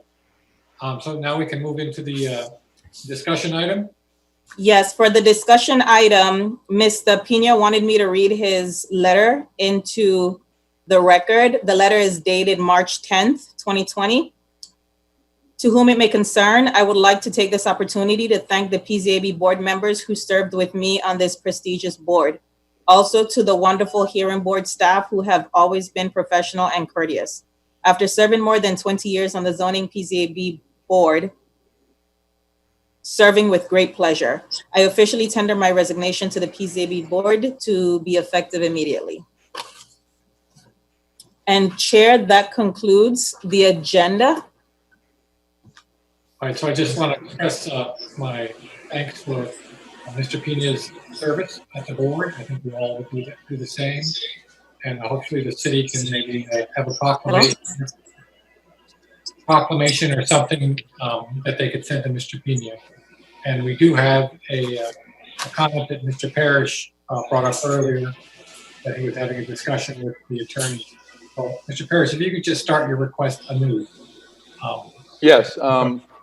Actually, this was partly brought about by Mr. Pina's resignation. I was one of the guys whose experience I relied on completely when I joined this board. I mean, he's such a sound thinking and experienced individual. We're going to miss him. Anyway, so I wrote this morning to Ms. Ketterer because I knew this board meeting was coming up. And this is something I think kind of layers into what we were talking about earlier. So here's what I wrote to her. And I asked her to circulate it to both you and to the vice chair, because I thought it would have been better to have it in writing before all of you. I don't even know how to get this submitted to anybody, so I'll just read it in. Dear Ms. Ketterer, I am writing to you after reading in the Herald about the newly appointed Miami 21 Review Committee. I am concerned that the duties assigned to the PZAB are being diverted to this new committee. The state of Florida appears to delegate review of Miami 21 to PZAB. And then I quote the statute 163.3174. Local planning agency, the governing body of each local government individually or in combination as provided in Florida statute section 163.3171 shall designate and by ordinance establish a local planning agency unless the agency is otherwise established by law. Then I copied down to subsection C, which says, among our duties is to review proposed land development regulations, land development codes, or amendments thereto, and make recommendations to the governing body as to the consistency of the proposal with the adopted comprehensive plan or element or portion thereof when the local planning agency is serving as the Land Development Regulation Commission or the local government requires review by both the local planning agency and the Land Development Regulation Commission. Then I say further, Article 7 of Miami 21 says the following, 7.1, Section 7.1.1.4, Planning, Zoning, and Appeals Board, Establishment. There is hereby establishment a board to be known as the City Planning, Zoning, and Appeals Board. The Planning, Zoning, and Appeals Board shall consist of 11 voting members, and then it goes on. Subsection B, Functions, Powers, and Duties. The Planning, Zoning, and Appeals Board, with the assistance of the Planning Department and all other city departments as necessary, shall have the functions, duties, and powers as follows. 1, to act as the local planning agency pursuant to Section 163.3174 Florida statutes. 2, to serve as the local Land Development Regulation Commission pursuant to Section 163.3194 parentheses 2 Florida statutes. 3, to prepare and recommend to the City Commission ordinances, regulations, and other proposals promoting orderly development of the city. So that was to finish the quoted part. So then I continue to Ms. Ketterer. I know you are busy with lots of matters, including providing counsel to both HEP Board and PZAB. However, I feel compelled to ask you to consider writing a memo to PZAB explaining why PZAB is not being asked to do what this newly appointed Miami 21 Review Commission is being asked to do instead. Period. Will the committee's proposed amendments to Miami 21, when completed, be submitted to PZAB for review and then for PZAB's recommendation to the City Commission? Or will they go directly to the City Commission, thereby bypassing PZAB altogether? Thank you for your consideration of this request. Please forward my request to Chair Garabaglia and Vice Chair Torrens, as I intend to bring this issue up for discussion at PZAB respectfully, and then I signed it. So I just wanted to lay that out there. I do have concerns that what we all swore to do is somehow being diverted to another ad hoc committee that's being appointed by the City Commission, and that we may be bypassed altogether. That's my concern. Is this email going to be included in the record? I would like it very much included in the record. Thank you. Chair? So I did respond, Chair, if I may, I did respond to Mr. Parrish's email, and I notified him that any ordinance that goes before the City Commission to modify Miami 21 will come before this board, which is consistent with all of the city code sections and any applicable state statutes. So nothing is violative of the city code or any of the statutes in the appointment of the Miami 21 task force. I'm certainly not stating that it's in violation of anything. What I'm saying is, it seems like what has been assigned to the City of Miami's ad hoc review committee of Miami 21 should have been assigned to the Planning and Zoning Appeals Board instead. And what I would like is a legal memo stating how that occurred and why it occurred. And I'd like to see the legal reasoning behind what I see as going around both Florida statutes and our own articles, Section 7 of the Miami 21 Code. It didn't go around any sections of the code or the Florida statutes. Any ordinance that is adopted by City Commission pertaining to Miami 21 will come through this board.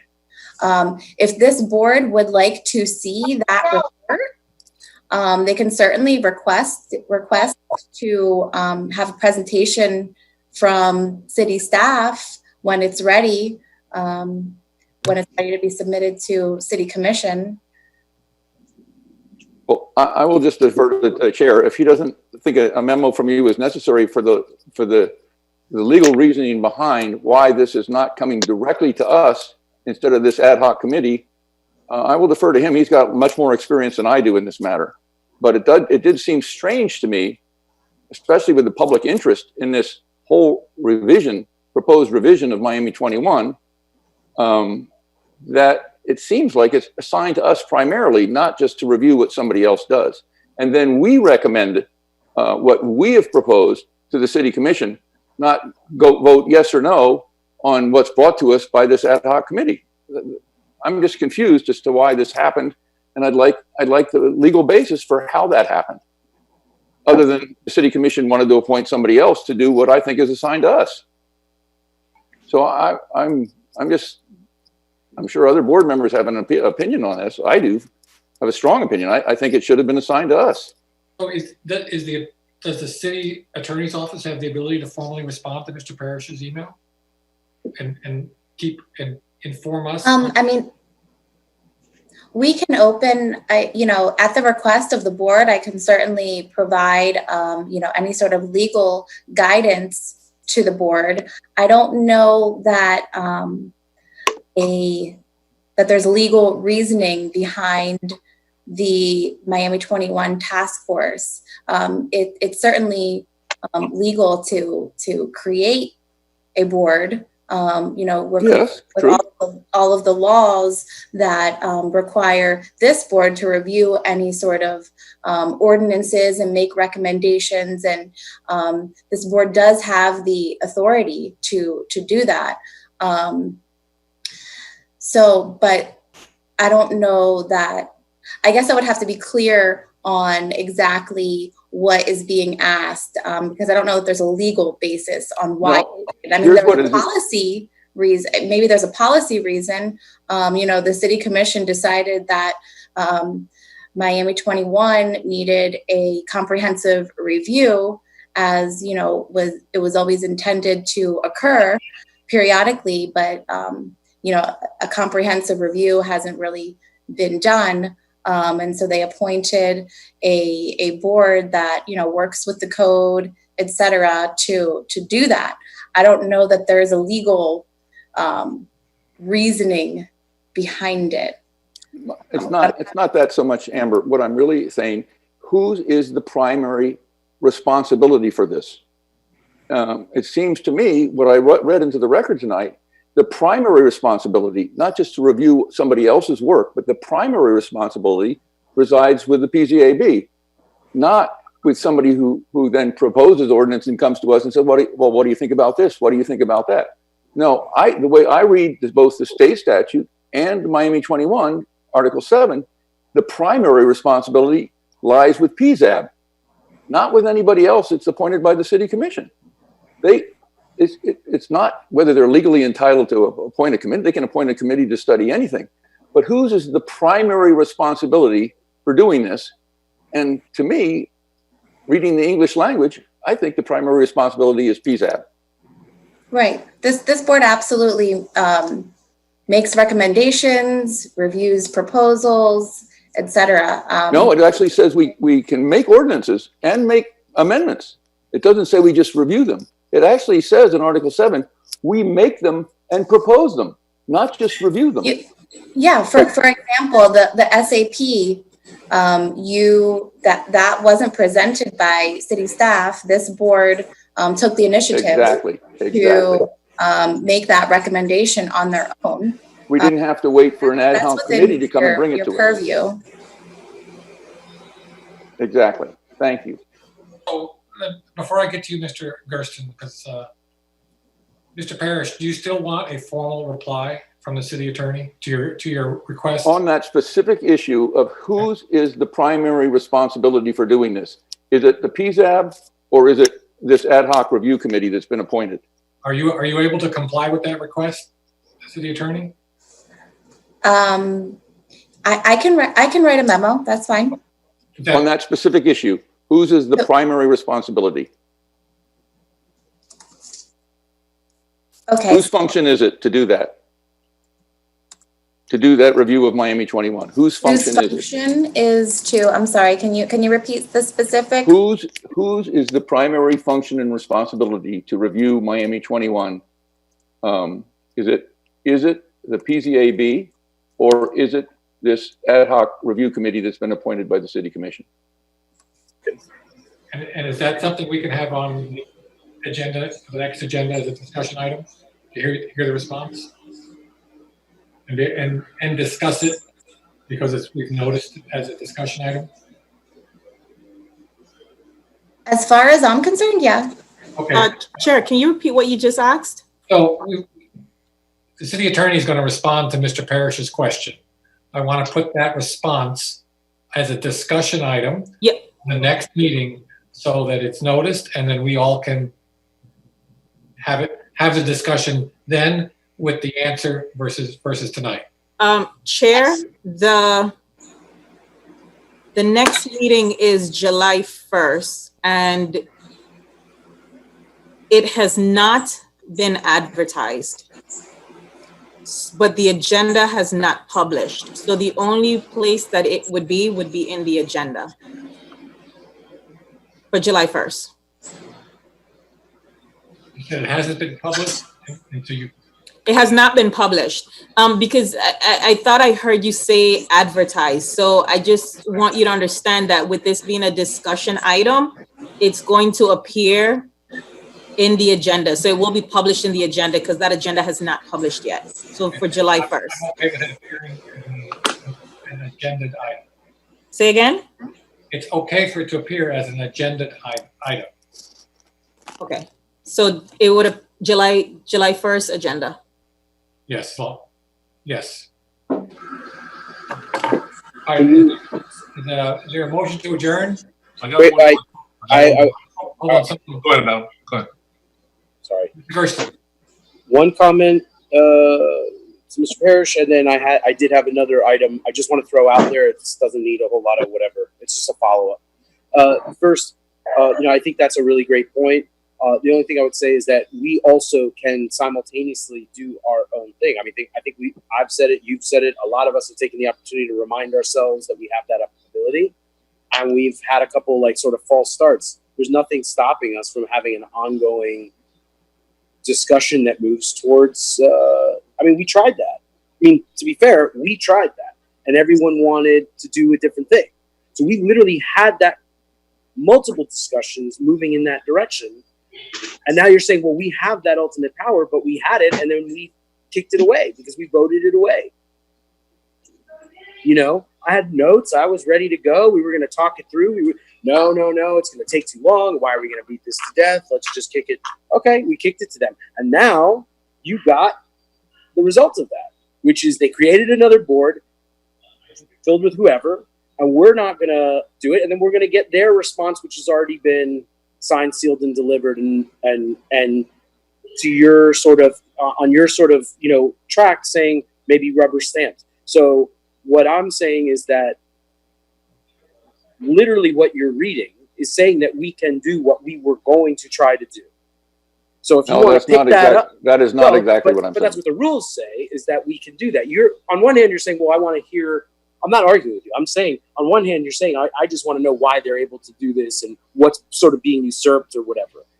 On the other hand, though, I'm just reminding us that we have the ability to continue that conversation and present something as well. And it may be entirely different than what this blue ribbon committee comes up with.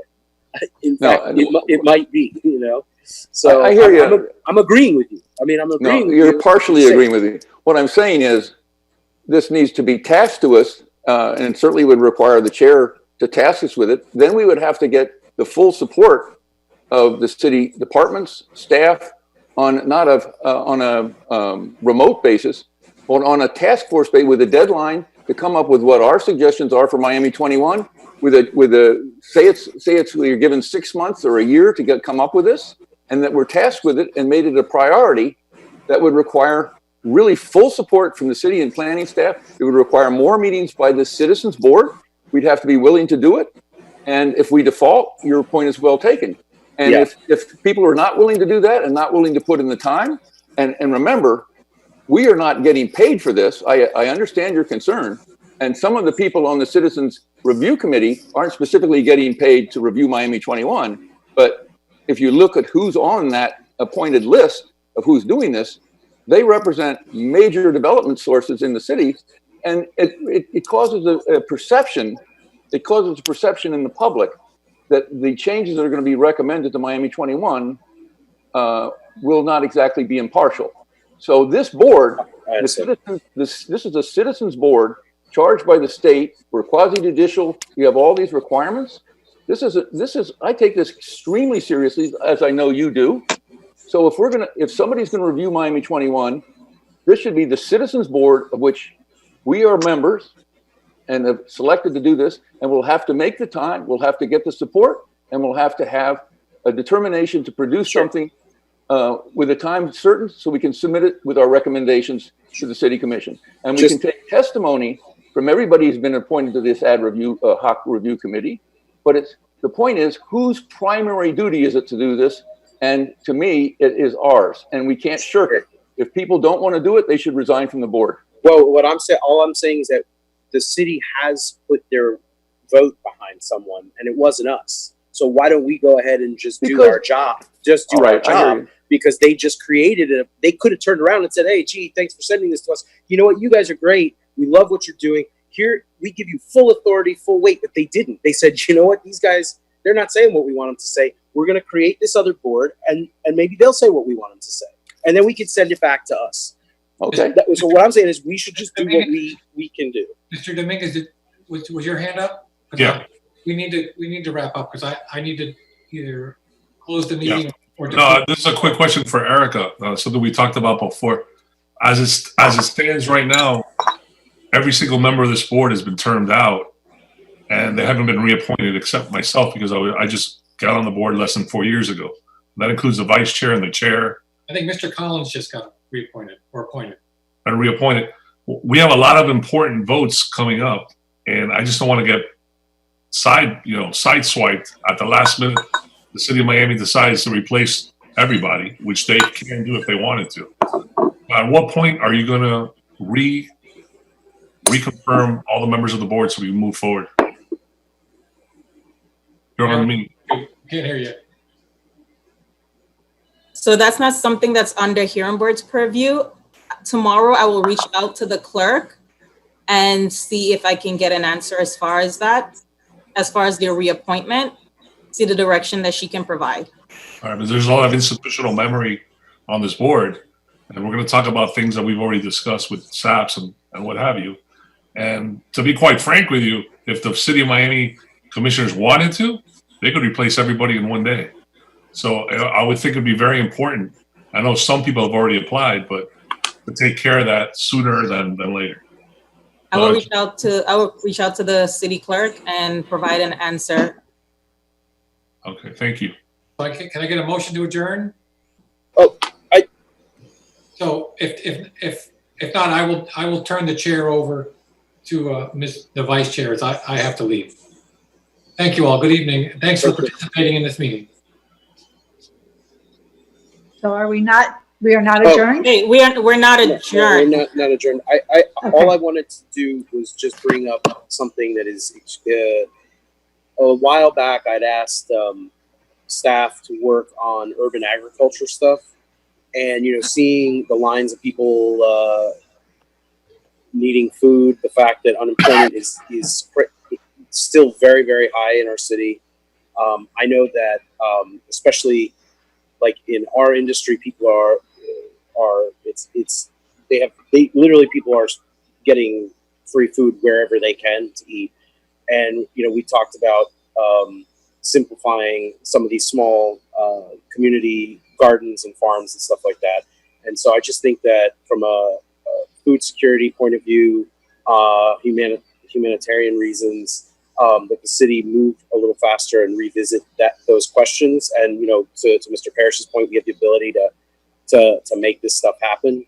And this is something as very apolitical. It's about feeding people and people feeding themselves right now at a lower cost. So I think that there's a lot of goodwill and a lot of money floating around for those types of programs. And I think it'd be great if we could pick that up as soon as the next meeting, and really try to push that along to make it easier for people to do that within Miami 21 in all transects.